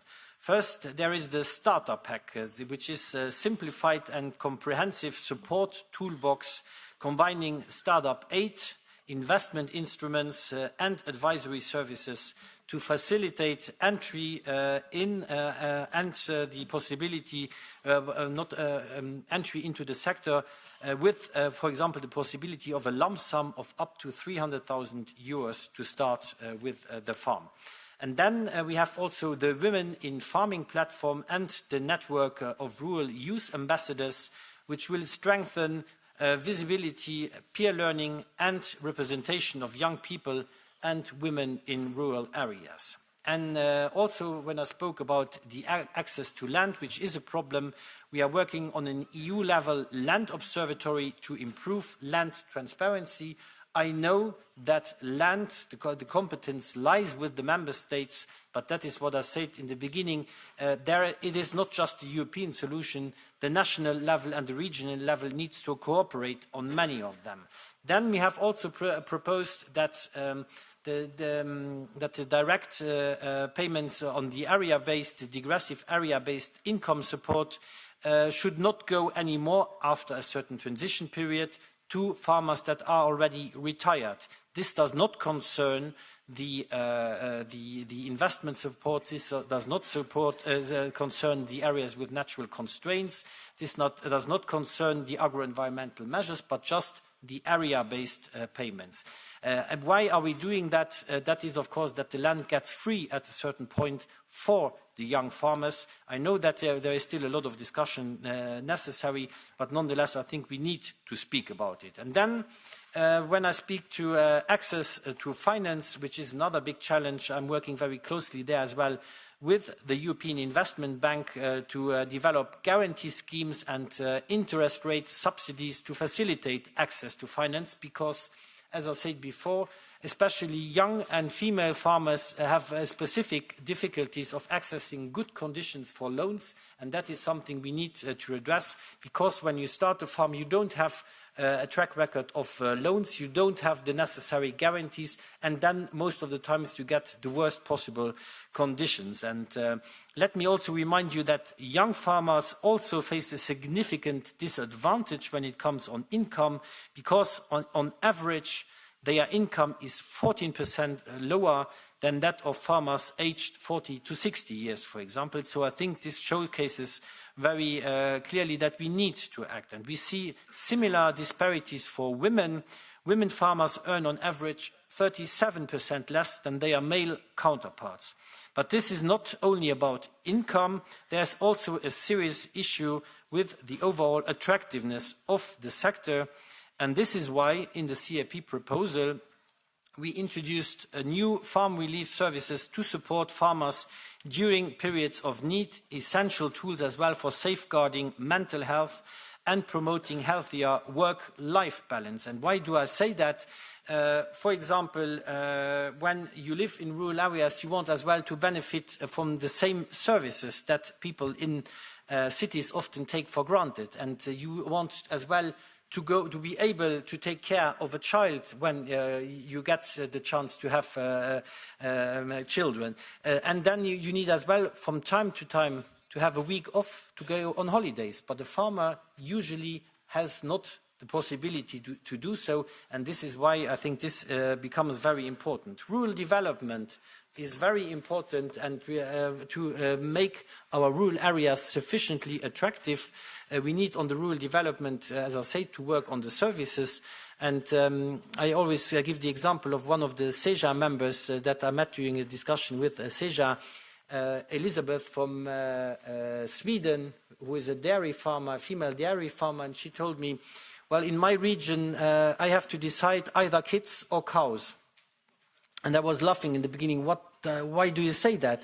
Well, she had to drive 1 hour in the morning to the next childcare facility to get the child there, and 1 hour to come back, because the cows don't wait back home, and then do the same procedure in the evening. That is 4 hours a day. A farmer can't afford 4 hours a day to do that. And I think that is very significant, that we need to work as well on these services. I also believe we need to create quality additional jobs that are not necessarily only in agriculture, but as well in the broader bioeconomy. I think there lies a lot of potential as well to create work and quality jobs in the rural areas, while also guaranteeing new income possibilities for our farmers, for our foresters.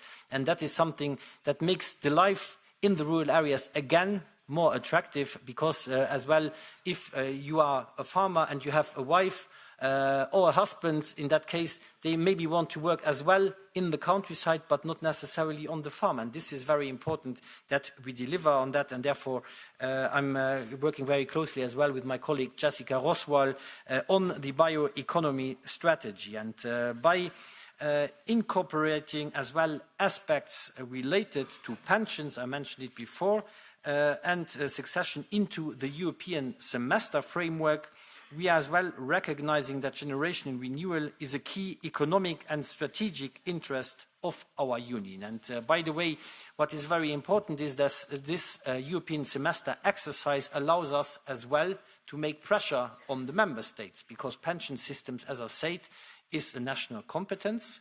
If we want that the pension system is sufficiently attractive, that the farmer can retire when he or she is 70 years or plus old, well, then we need to create as well the necessary environment to do so. And with this European semester exercise, we can put pressure on the member states. And as I said, we need as well to complement the European initiatives, the EU-level measures with national pensions is one example, but we could as well think about tax incentives, tax advantages for young farmers. I think that as well is something where we need to work. And the engagement of member states is therefore decisive as well to turn this ambition. It is ambitious to say we want 24% of the young farmers by 2040.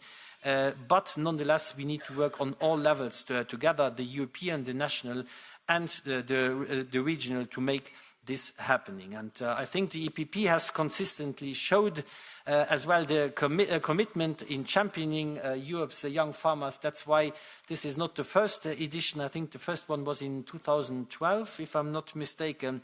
And I think today's Congress reflects this long-standing dedication for more than 1 decade, and I think the room has never been as full as it is today, because I even see people standing in the back. So I believe the EPP's engagement has been instrumental as well in ensuring that the concerns voiced here translate into concrete EU action.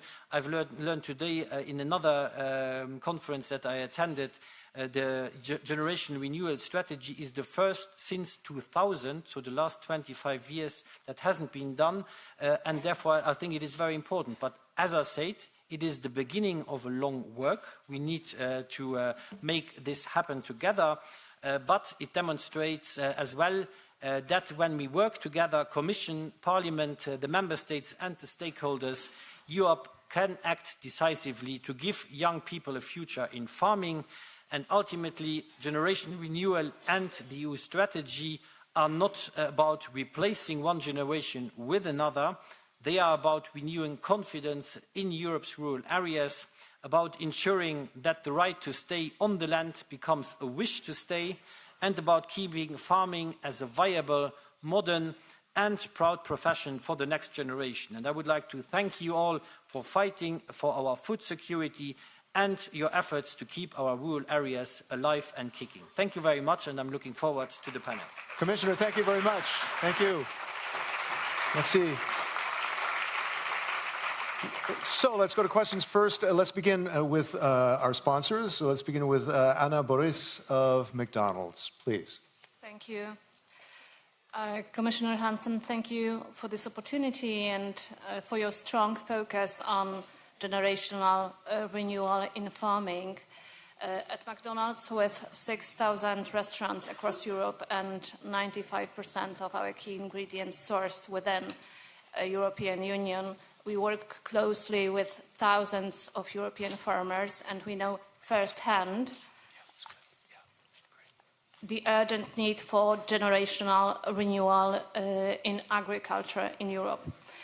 And we run programs in several European markets to encourage young people to consider career in farming. One example is our Progressive Young Farmers program launched in 2012 in Ireland and in the UK, which gives young people a 12-month experience across the supply chain, from farms supplying McDonald's through restaurants to our head office. And this initiative addresses one of the biggest barriers for young entrants, a lack of awareness of career opportunities in the agri-food sector. And the generational renewal strategy offers new opportunities for young people in farming.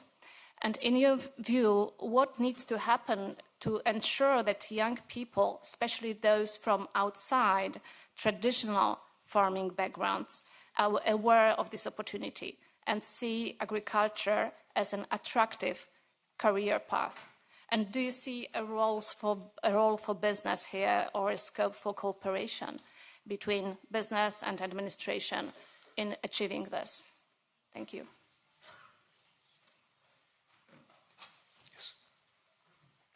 Well, of course, I think this has to do a lot as well with the perception that is out there. I think a lot needs to be done on the educational side because we see that there is huge differences from member state to member state. I mentioned earlier on as well, I can maybe say the best pupil when it comes to the generational renewal in the European Union is Austria. And then you have to ask yourself, what is the reason for that? And there has been as well, how do you say that, a public call, what are the most praised professions in Austria? Number one came in, it was a doctor. Number two was a farmer. And I think that is quite surprising that the image of the farmer there is very important. And there we need to work a lot to make this image change. I know that there are many, and this cannot be done necessarily by the political level, but I think the farmers' organization can do a lot there. And I know that, for example, in the country I know best, in Luxembourg, the young farmers have launched an initiative which is called Froh de Bauer, Ask the Farmer. Because there are a lot of urban legends out there about that the farmers are polluting the environment and here and there. And I think this is something where we need to go to the schools as well and get the contact again with the farming sector. And they have really these initiatives. They do it on social media, but they go as well proactively to schools. And this is, of course, something. It is more credible if a farmer, him or herself, does that rather than if one politician is trying or a media is trying to do that. And then, as I said as well, the working conditions for farmers. These farm relief services, I think it's something very crucial. Because, as I said, a farmer as well, when you have the choice, okay, it's a passion, of course, it's more than just a job, I know it. I'm coming from a farm. But as well, from time to time, you would need to have a week off. Or you have a child that is sick there where you need to take care of. And this is in the farming sector simply not possible. And that is something where these farm relief services will allow as well that there is somebody who is paid, can replace you at the farm. And I see there are a lot of opportunity as well for young and new farmers that need experience, that they can get this experience on a real-life farm. I think this is very important. And then also when we speak about big challenges, because all the farmers I know would prefer to live from the production and be not dependent on public support. That would be the ideal case. But unfortunately, this is not always the case. And therefore, I think it is very important that we work as well on fair prices for our farmers. And that is why I launched in the second week of my mandate in December, and hopefully we will be able to close this interinstitutional negotiation next month on the Common Markets Organization, where we want that the farmers get a contract when they are selling their products, because often, especially in regions in Europe where the farmers are not sufficiently organized in cooperatives or producer organizations, there is a buyer coming to the farm and saying this is the price, and the farmer has to sell it even if it's below the production cost. But the farmer knows in the beginning, okay, last year I harvested so many tons, for example, I had so many money to spend on fertilizers, on my workforce, on my tractor, and I need this margin of profit in order to be able. And if you determine these prices in advance, then this is, of course, giving the security not only for the farmer, but as well eventually for the bank. And that is why what we are trying to do, we want to strengthen as well the producer organizations, because they are in some member states working very well, in others not. And this brings us as well to a problem that then big, let's say, buying companies are buying up in the countries where the farmers are not organized. The farmers have to sell because they can't eat all their milk or grain themselves, then they have to sell it.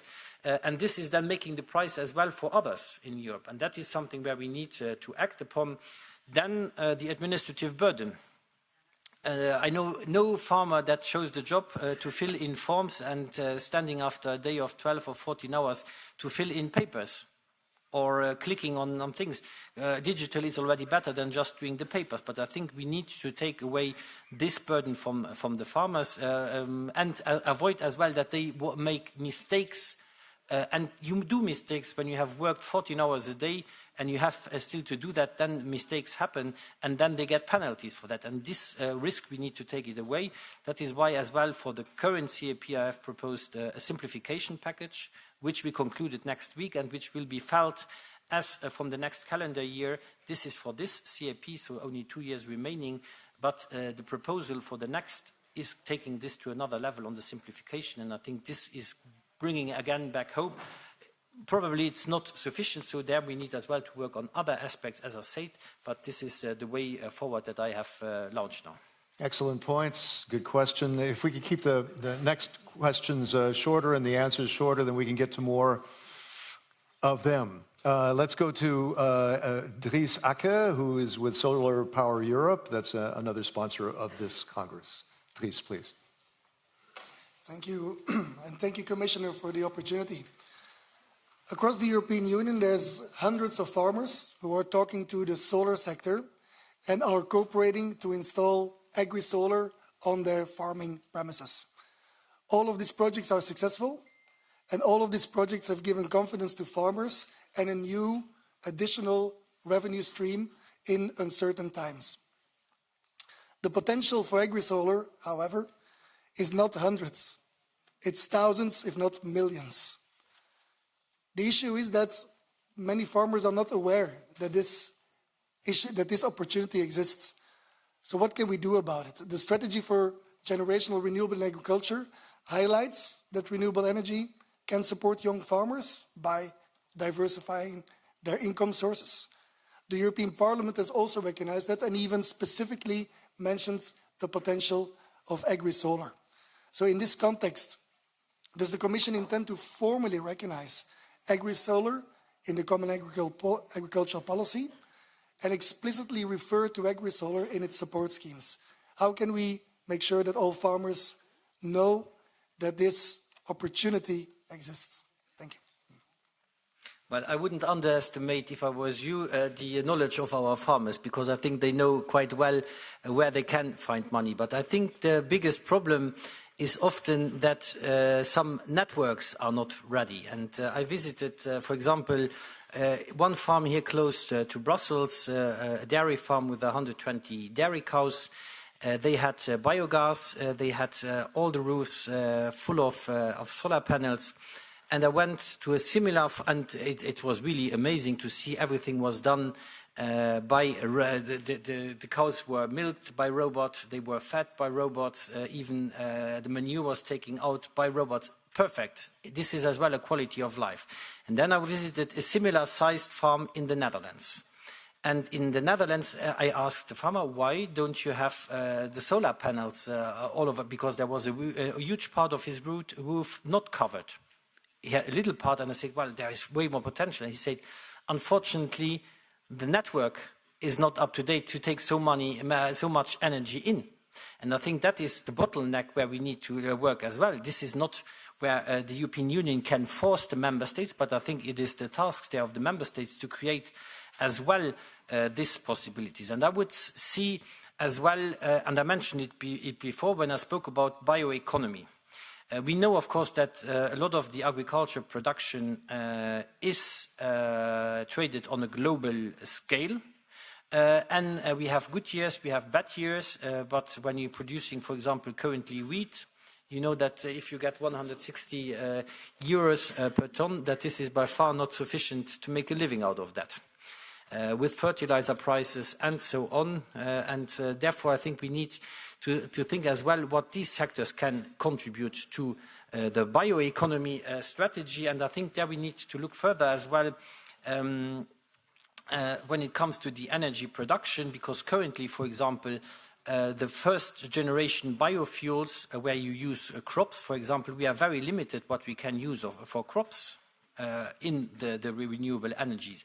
And we have a lot of biorefineries in the European Union, and I believe that farmers could make a better living if we would allow them to use more of their production, because this legislation is old, and this is as well is not taking stock that the productivity of our farmers has gone up per hectare, and this needs to be taken into account. And I could see, for example, when you have the wheat price dropping below 200 euros a ton, that then you would allow, for example, the refineries to refine more, because we are looking into renewable energies, into biofuels, and I think there is a huge potential. This is as well true for the solar, but there as well we need to make pressure on the member states that they invest again in grids. I know that for politicians sometimes it's difficult, because they are just thinking about and I'm a politician myself, on a 5-year scale, but investments, sometimes you need to plan them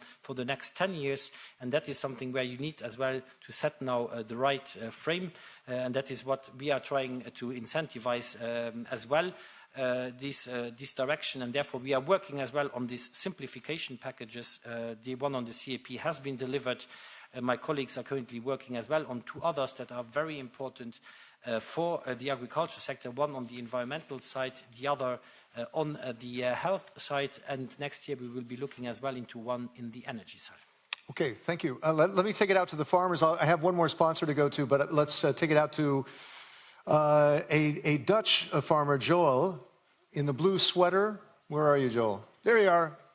Please, give your full name and a brief question, and hopefully a brief answer. I have many I need to go to, please. Yeah, good afternoon. Thank you for the opportunity. I'll ask my question in Dutch. U stelt voor dat de lidstaten... You are suggesting that the member states should reserve 6% of the budget for young farmers. So why has the Commission decided to say this is only a recommendation and not a requirement? Wouldn't a fixed requirement be better, so that the 6% could actually be used for the young farmers? Please, Christophe. As you know, I'm not the only driver in the bus of the Commission. I would have preferred to have a very strongly ring-fenced amount, but of course we need to do this in a common matter. We have now the recommendation, and as you know, when the member states will have to develop their national and regional partnership plans, those will have to be approved by the European Commission. So in our recommendation, this target will clearly be highlighted, and if member states, especially those who are not getting amongst the best results currently, that they have to do this and have to do the money. So we have as well the possibility to put the pressure on the member states via the approval of their national and regional partnership plans. Romanian delegation. One question from the Romanian delegation. Who's there?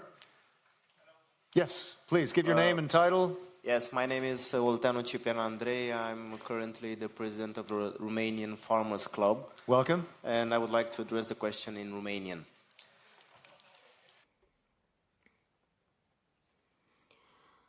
So how can you talk about modernizing European farming if through capping you discourage the farms who constantly invest in technology, in upgraded installation and equipment and in resilience? Isn't there a risk that this capping will inhibit these farms that can increase the overall productivity? Thank you. Thank you very much. We met indeed a few weeks ago in Romania at your Congress as well. So we know each other. No, I don't believe that when you speak about the modernization, the money you get per hectare, so the degressive area-based payments, is not about the modernization. The modernization is about the investment support, and the investment is not capped. So you might lose money on the hectare-based payment if you are above the 100,000 euros. Yes, that is true.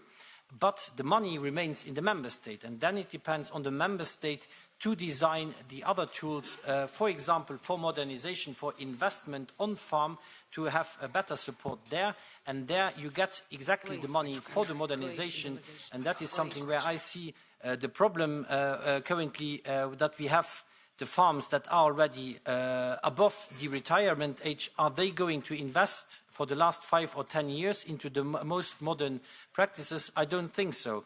And that is something where we need, if we want to focus this, that the young and the new farmers have access to more support when it comes to innovation. And therefore, I think this capping is exactly the opposite and is even driving the modernization of the farms. Okay, let me move to, I'm advised the answer should be in 1 minute, right? Yeah. And that would be nice, yeah, if you could. A question from Portugal, by the way. From the Portuguese delegation. Okay, please. Hello, everyone. I'm Joana. I'm from Portugal. First of all, thank you so much, Commissioner, for being here with us and for sharing your perspectives. My question is, how to ensure a generation renewal in the European agricultural sector and retain and attract young farmers, with the potential reduction of the budget that is related with the common agricultural policy. Thank you. Well, first of all, sometimes people are comparing apples with pears. This budget has indeed a different structure, yes, but 300 billion, that is exactly the money that is currently coming to the farms. This is the minimum secured already. And now, as you probably heard as well, there has been the strong request as well by the European Parliament to make sure that sufficient money is invested, because we have currently, as you know, 386 billion for the common agriculture policy. 300 were already now secured, and we have 453 billion available in the NRP that is not ring-fenced, that can be used for that. But we heard clearly as well that certain members of the parliament, but as well member states, were a little bit concerned that not sufficiently would be invested in the rural areas, and that is why now there has been agreed to put a rural spending target of 10% of the non-ring-fenced money as a minimum again. And this puts now the things way more straighter. So I believe that there is not less money, and I have to say, for the young farmers, and I have to say I got even the remarks from certain ministers that told me, I don't know how to spend 6% on the young farmers.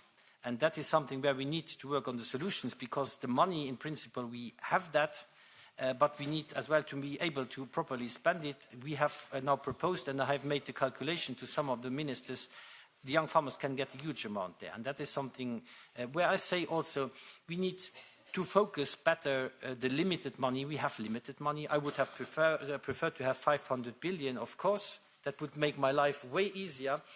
But as you know as well, it is about the member states that need to contribute to this budget. We are also now at the beginning of a process. So the proposal of the Commission is on the table. The member states will start to work. The European Parliament will start to work. And there is a lot of uncertainty that I believe will be fixed. The Dutch colleague mentioned the 6%, that it is not ring-fenced. I wouldn't exclude that the European Parliament will ask for such a ring fencing. I wouldn't exclude that in the rural spending part there would be something more specific on POSEI, for example. I'm looking at my colleague Paulo de Nascimento. So there is a lot that I believe will be fixed and clarified during the legislative process, like it has always been in the past as well. Okay, from Ireland, Maria, you decide. Maria Walsh, MEP. Who? One question. I'm so sorry. Just one. Oh my gosh. I can't because, we're 27 countries, right? One. Thanks, Commissioner. My name is Peter McGuinness. I'm a tillage farmer from Ireland, and it's the lowest carbon agri-sector we have, and it's a risk of collapsing. We produce 2 million of the highest quality 2 million tonnes of the highest quality grain in the world to EU standards, be it fertiliser, chemicals, soil and water quality. But it's also, because of all of that, it's the most expensive grain in the world to produce. To meet our demands, we have to import 5 million tonnes, and 70% of that comes from non-EU countries, from the likes of Canada, South America, all GM, where GM corn and soya is produced. So it's not a level playing field at all. So what I'm asking is, can a fund be put in place that Irish grain and European grain is paid an extra premium for the low carbon grain that it is, and it's not hypocrisy on the Europeans' behalf to open the floodgates and allow all this grain from countries that are of a substandard to what we produce. If we can have a carbon tax on fertiliser and fuels and whatnot, why can't we have a carbon tax on imported grain from non-EU countries? Thank you. Christophe, briefly, yes. Briefly, I have 15 minutes left. I have 15 people who want to ask. If you can be like 3 sentences for each answer, that would be great. A carbon tax, that always sounds very good, but on the other hand, we speak as well about too much bureaucracy. If you have to highlight what your carbon emissions are and where everybody is, I'm not necessarily convinced that this is making the life of the farmer easier. But where you have a point is when it comes to imports, that they should as well be produced according to at least similar standards. We know that certain countries have different, as well in the European Union, we don't have the same plant protection products necessary in all our regions. But we have, of course, banned as well plant protection products in the European Union, because they are bad for human health, because they are bad for our waters, because they are bad for biodiversity. And if our farmers are losing crops because of that, and you are now speaking about cereals, but I have as well spoken to sugar beet producers, for example, that tell me, well, they have I don't know how you name this little animal, it's a Glasflügelcicade in German. Maybe the translators can translate this. This is a little insect biting into the sugar beets, and we don't have any more tools to fight it. And they are losing 30 to 40% of their crops because of that in some regions. So I think that is something where we are creating as well an unfair competition. And if a product is bad in the European Union, it is as well bad outside the European Union. you are right, we have the strictest rules in the world, but the enforcement of these rules is as well key. And therefore, we are working now with my colleague Oliver Vareli as well on putting to zero certain minimum residue levels for pesticides that we have banned already in the European Union. And this brings back a certain level playing field. To make it now with additional administrative burden, I'm not convinced. But of course, we need as well maybe work on the positive labeling of our quality products that are more sustainable and that we have as well additional quality schemes that the consumer will recognize. I think that would be as well an alternative way forward. But on the controls, we need to be stricter and better, but it is as well something that needs to be done in close cooperation with the member states. I have 11 minutes left. Croatia, please, briefly. Thank you. Leticia Hrenković, Agroclub Croatia. Average farmer is 54, sorry. So is it time, Commissioner, that we raise the age limit for young farmers to at least 45? What do you think? It's a very good question. The average age in the European Union is above 57 years of age. That might be done in Croatia. I don't have the figure for Croatia in front of me. The European average is above 57 years of age. The average. And some member states, it's worse. So this is a question, of course, that we need to say, and I have said this repeatedly as well. If you are a farmer and you get children when you are 25, and for example, or when you are 30, and when you are 55, well, maybe your child would like to work as well on the farm, but you are 10 years away from retirement age. How are you going to do that? And I think there we need to think about models, how we can make to solve this problem, lifting just the age of the support for the young farmers. I'm not sure if that is sufficient, because if I am a young farmer, I don't want to wait until 45 years of age before I take over the farm to have the means as well to build up a family, to build a house or whatever. So I think just lifting the age is not the solution, but I think we need as well to think about the new farmers, because it's not always somebody who has the chance to be born on a farm and take over the family farm. Sometimes it is as well a person that discovered the passion for agriculture, did it as a side job maybe, and at some point had a secondary job, and at some point they want to go all in. And I think for these newcomers, we need as well to find solutions. Go to South Tyrol. Who's with South Tyrol? Hello. I was told South Tyrol. No? Here. South Tyrol. Hello. Also mein Name ist Raphael Bär. I'm Raphael Bär. South Tyrol is part of Italy, but we speak German. It's an old Austrian province. In my area, I'm from the mountains. We have very small holdings, about 2.5 hectares, fruit and a few dairy cattle. So you might think, how can we run a farm with those kind of figures? So my question to the Commissioner is, how can we manage in these disadvantaged areas, and I think this speaks for many areas in the Alps and around Europe, how can we keep agriculture going? Agriculture has so much significance for rural development and the connection between people and nature. Thank you. Vielen Dank. Vielen Dank, dann kann ich auch auf meinem... Thank you. Well, I'll reply in my Luxembourg, Germany. Of course, small holdings are also very important. I always say that there are no large and small holdings.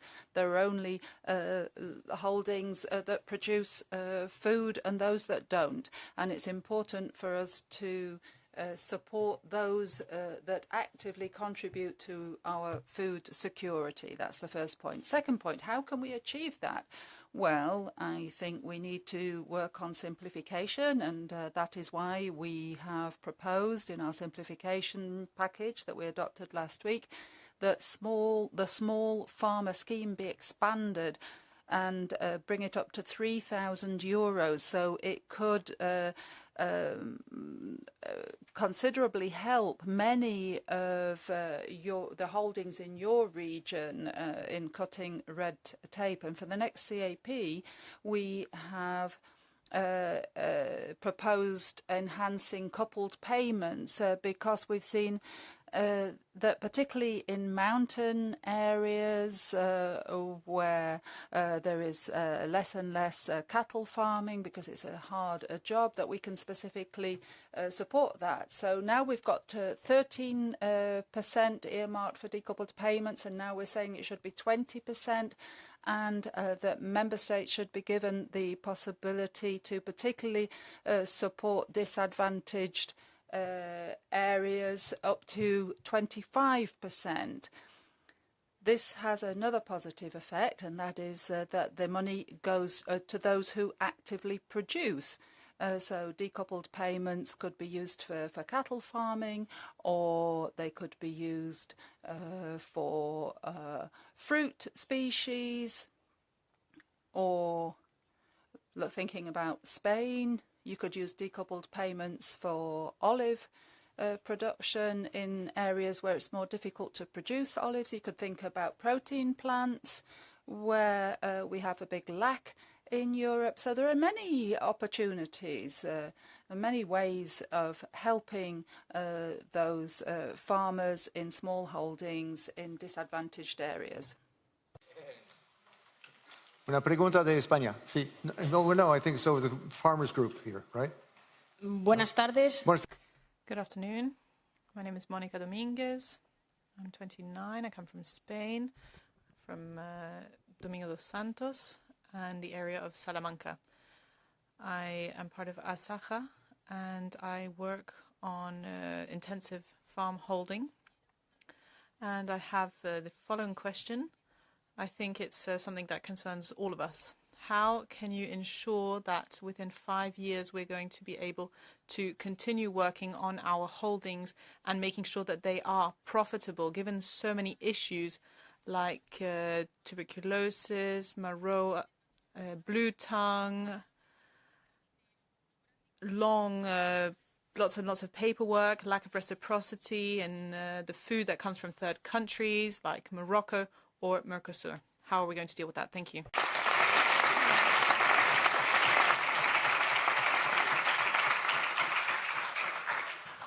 Well, I think that is a question where I would need half an hour at least to reply to. No, I of course know that the pressure on the farming sector, especially as well on the animal producing sector, is extremely high. I can't think of a time where we had so many animal diseases at the same time.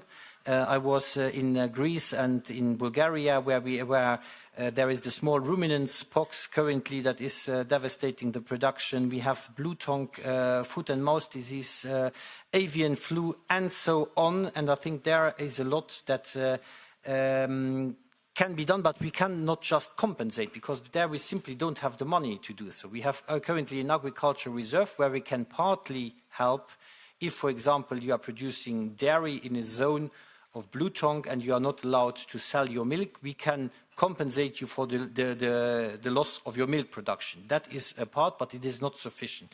What we need to work on is on insurance schemes, because currently only around 20% of the farming sector has an effective insurance on their production. And there I'm working very closely with the European Investment Bank to find the solutions and the tools to do that. Then when you speak about imports from third countries, we have, and I partly answered to that already when I replied to the Irish colleagues, that we need to be stronger when it comes to controlling what is imported. This is mainly competence of the national authorities. And I think there we need to double down on these controls. That is what my colleague Oliver Varela is currently working on. We need to work on as well putting on certain productions where we have taken off the market the active substances, and the farmers don't want to use plant protection products, but sometimes they have to use them. But if we take them additionally away, these active substances, well, then we are shifting into an unfair competition with third countries. So we need to put where the product is highly toxic, that we put the maximum residue levels to 0, as well for the imports. That is a challenge from a WTO point of view, but nonetheless, where it is highly toxic, I think we can do it. And that, of course, needs to be done in close cooperation with the member states, who are as well controlling, because it's their veterinary services that are in charge of these controls. What we can do at European level, and that we have said as well very clearly, we want as well to double down on our controls in third countries, because just at the border is one thing that is more the national competence, but we need to do it as well from the European side, because I want that the products coming in have similar I don't want to speak about mirror clauses, because we have different regions where different climatic events, for example, ask for different products. And we have as well, I have to say this as well, we are not always coherent on what we are banning from the plant protection product side, because sometimes it's on a scientific basis, and sometimes it's a rather ideological basis. And then, of course, this is difficult then to defend there.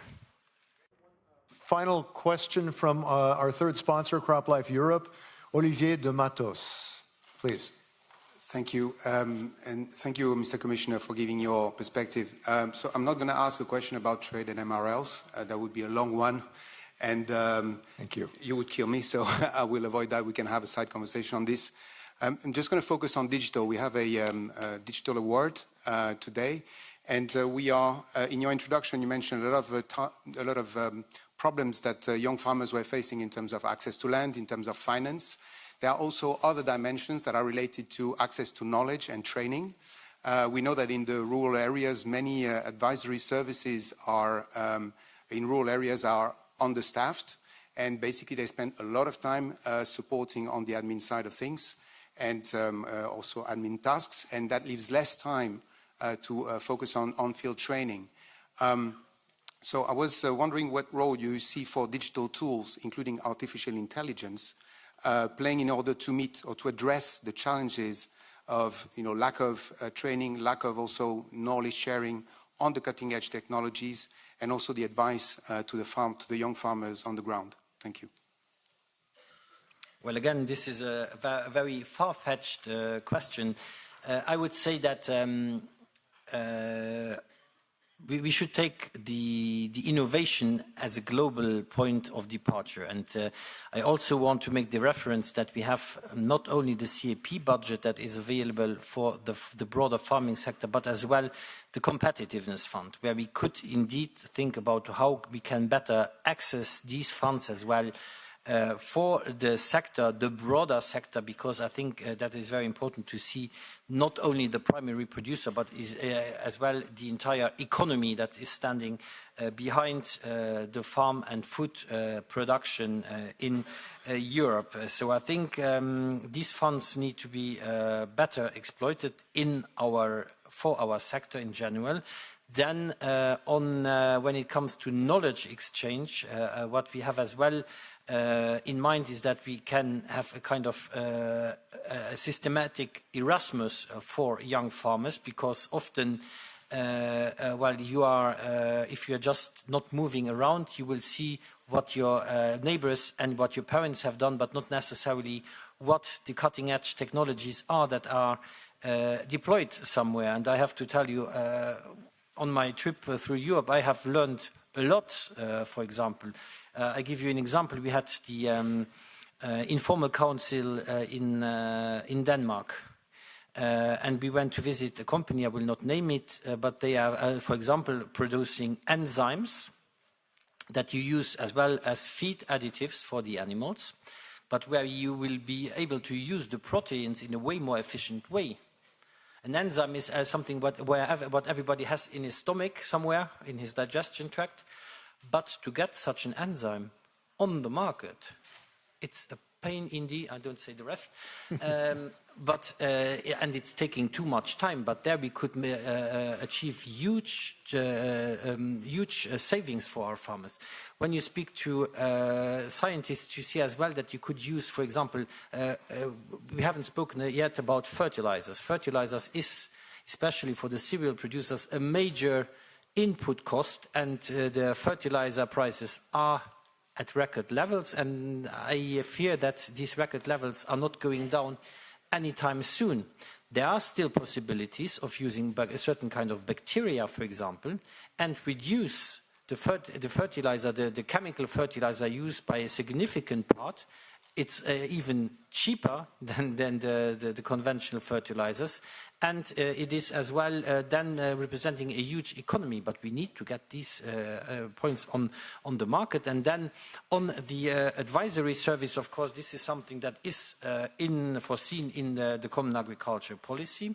This will remain mandatory for the future, but I agree we need to invest because we don't have sufficient independent advisory in many regions in the European Union, and I think this is something where we need to find together solutions how we can make this again more widely spread. But I think as well the mobility of our farmers to go to sea to other places of Europe, discover eventually other kind of types of production that are more rentable, and we have as well to acknowledge climate change is as well a reality. So what might have been 50 years ago to produce in a certain region in the European Union might not be appropriate nowadays anymore, and eventually not in certain years later. And I was recently in Greece, where I had as well a plant security research facility where they were as well projecting, for example, how where the olive trees are currently is good to plant them, and where will it be in 2050. And I think these are choices, especially with a plant that needs a lot of time to grow, that you do these projections for the future, because otherwise you continue eventually to produce something that is not so much viable anymore in your region. Your commissioner everywhere on the ground across Europe, Christophe Hansen. Thank you very much. Big hand. A lot of good concrete examples. Thank you, Christophe. See you next time. Thank you. Great. And our next section of today are two of our co-organizers, CAP and Asaja, if I can call you both up. It's Alvaro Mendonça Emura, president of the Confederação dos Agricultores de Portugal, and José Pravia, president of Asaja Cadiz, a young farmer and rancher. Welcome.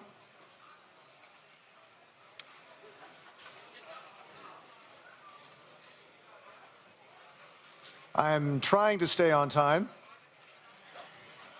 We'll see if that works. Very briefly, let's begin with Alvaro. What should be our takeaway from today on this discussion about generational renewal? We heard a lot of inputs. What should we go away with? Well, please, everybody.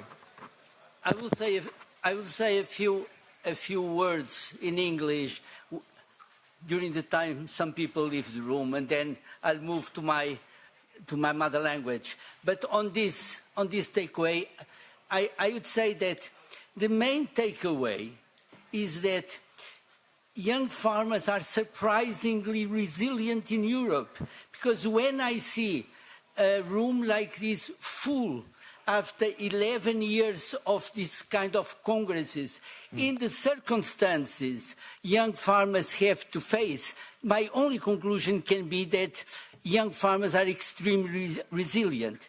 Then there is a second takeaway, and this is a political takeaway. And I'm sorry that Commissioner is no longer here, but my second takeaway, and please, don't forget it in a few years when we will have elections.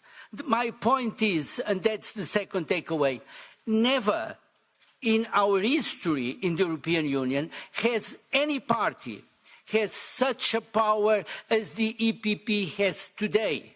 Be it in the Commission, be it in the European Parliament, we have the Commissioner for Agriculture. So if things don't change, don't blame the others. It's for the EPP to answer the farmers. We want a really change. And as the Member of Parliament for Spain has said, unfortunately, we have not yet overcome the Timmermans stage. We have still a lot to go. I take away a lot of good indications from the Commissioner when he says, for instance, that in fact we have to be much more careful concerning what we import from third countries, to have a much more fair, level playing field. This is a change. This is an important change. Let's take this, but let's ask the Commission in a few months, what have you done? Because for us, that's crucial. We are not in favor of protection, and I remember what the President of SEJA has said. We are not in favor of protection, but we want to have a level playing field. That's what I take with me today. Go to, I'm so sorry, I'm running out of time. Can I go to Jose Pravia, president of Asaja Cadiz, because the president, Pedro Barato, couldn't join us, who's the president of Asaja. But please, a couple words, a couple points on what the takeaway should be, what you think the takeaway should be. What can you add to what Alvaro said? Well, thank you very much. If you don't mind, I'm going to change to Spanish, my mother language. Okay, está bien. Bueno, creo que... Well, I think Alvaro summarized this very well. It's been said that agriculture is alive, farming is alive. There are so many of us here, we can see that. I'm a young farmer as well, but there are concerns. I mean, we are very concerned because there was a lot of hope in the change of government. As Alvaro said, the European People's Party has never had this much power. Since July, we've been very concerned but optimistic about that changing, because if it doesn't change, as Alvaro said, and don't want to repeat everything he said because I completely agree with him, but it's got to change because young people are the ones most concerned about the future.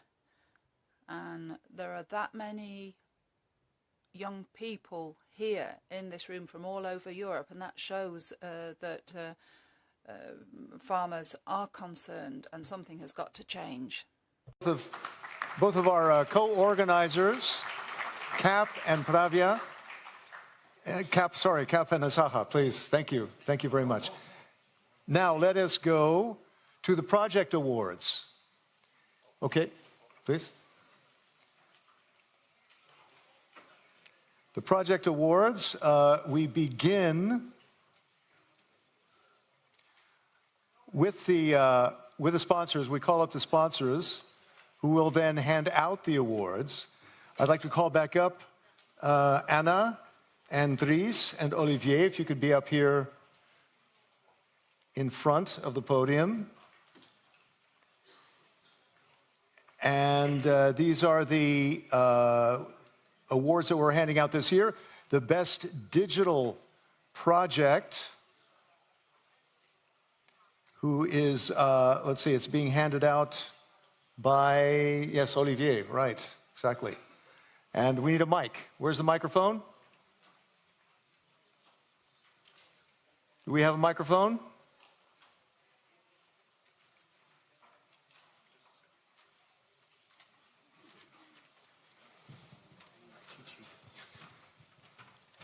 Okay, I'm trying to stay to time. We're supposed to finish at 6 p.m. Let's see if we can do this. So shall I give the name now? Yes, go ahead. Okay, so yes. the best award goes to Ryan Portelli, Cineco Project, Malta. Ryan, come on up. Ryan, come up, as well as the MEP. Who is the MEP from Malta?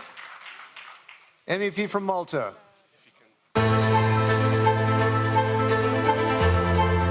Agriculture plays an important role for food security in Malta. Small fields grow staple Mediterranean crops.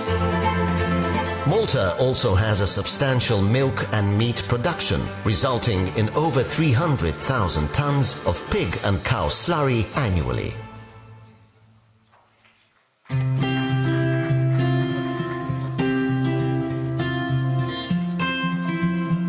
Sinico is developing a pilot project to recycle this slurry into biomethane, separation solids in the form of organic fibers, clear water, as well as an ammonium sulfate solution, ASS.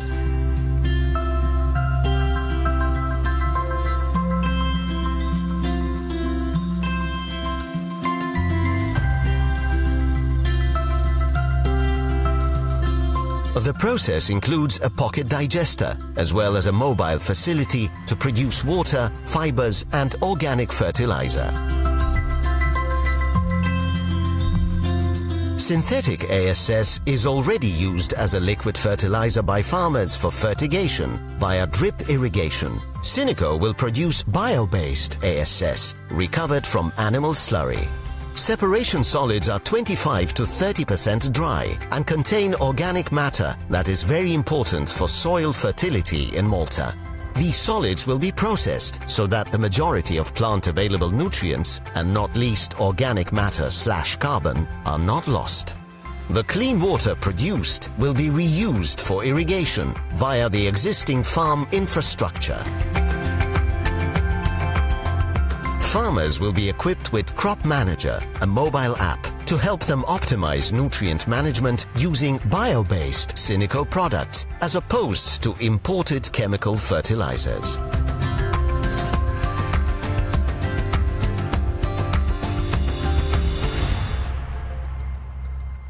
So, a big hand to Sinico, right. And Ryan. Thank you, Ryan. Now let's move to the next award. Dries Akke, CEO of Solar Power Europe, will hand out the award for the best energy efficiency project. That's exactly right. So indeed, I'm very happy to be here at Solar Power Europe, trying to connect the solar sector to you guys, to young farmers, helping you develop your dreams, make your dreams come true with a bit of help from the solar sector. I think, yeah, we're ready to be there for you and be that support. So I'm very happy also to now announce the winner of the award on Best Energy Efficient Project. And that award, ladies and gentlemen, goes to a person with quite a complex name, so I'll do my best. His name is Aleš Kades. Yes. He does a wonderful work in Slovenia. Slovenia. Great. Whoever doubted it's about Slovenia, that's a Slovenian flag. And the Slovenia MEP. Congratulations.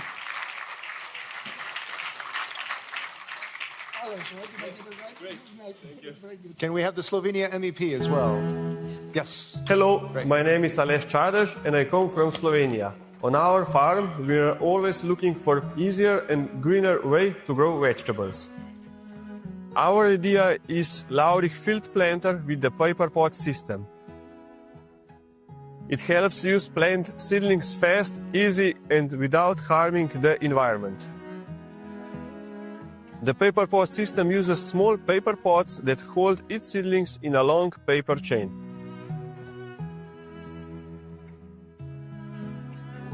With our Leeuwen field planter machine, we can plant them quickly and evenly without using any plastic trays. This saves a lot of water, soil mix and time, and also makes less waste. The paper pots break down naturally in the soil, and so nothing pollutes the land. Plants grow stronger and faster because we don't damage the roots when transplanting. Our system helps small farms be more efficient and take better care of the planet. We also teach other growers how to use this system.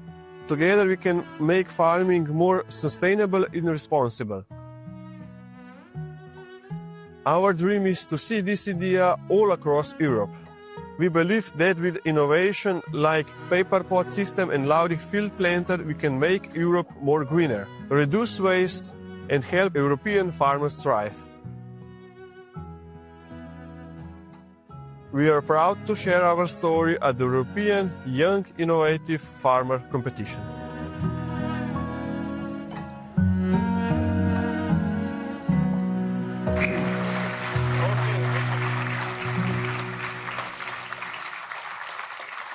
A few years ago, I've been some kind of tutor of... Great, congratulations to Alice. Let's go then to our third sponsor, that's Anna Boris of McDonald's, and welcome. You're going to hand out the Best Project Society Engagement. Yeah, thank you very much, and I'm delighted to be able to present this award in Society Engagement Project category. Since as McDonald's we combine global presence with engagement with local suppliers. And the winner in this category is, let me make sure I do it properly, is Joana Vecas Frecha. Bravo. From Portugal. From Portugal. Portugal MEP.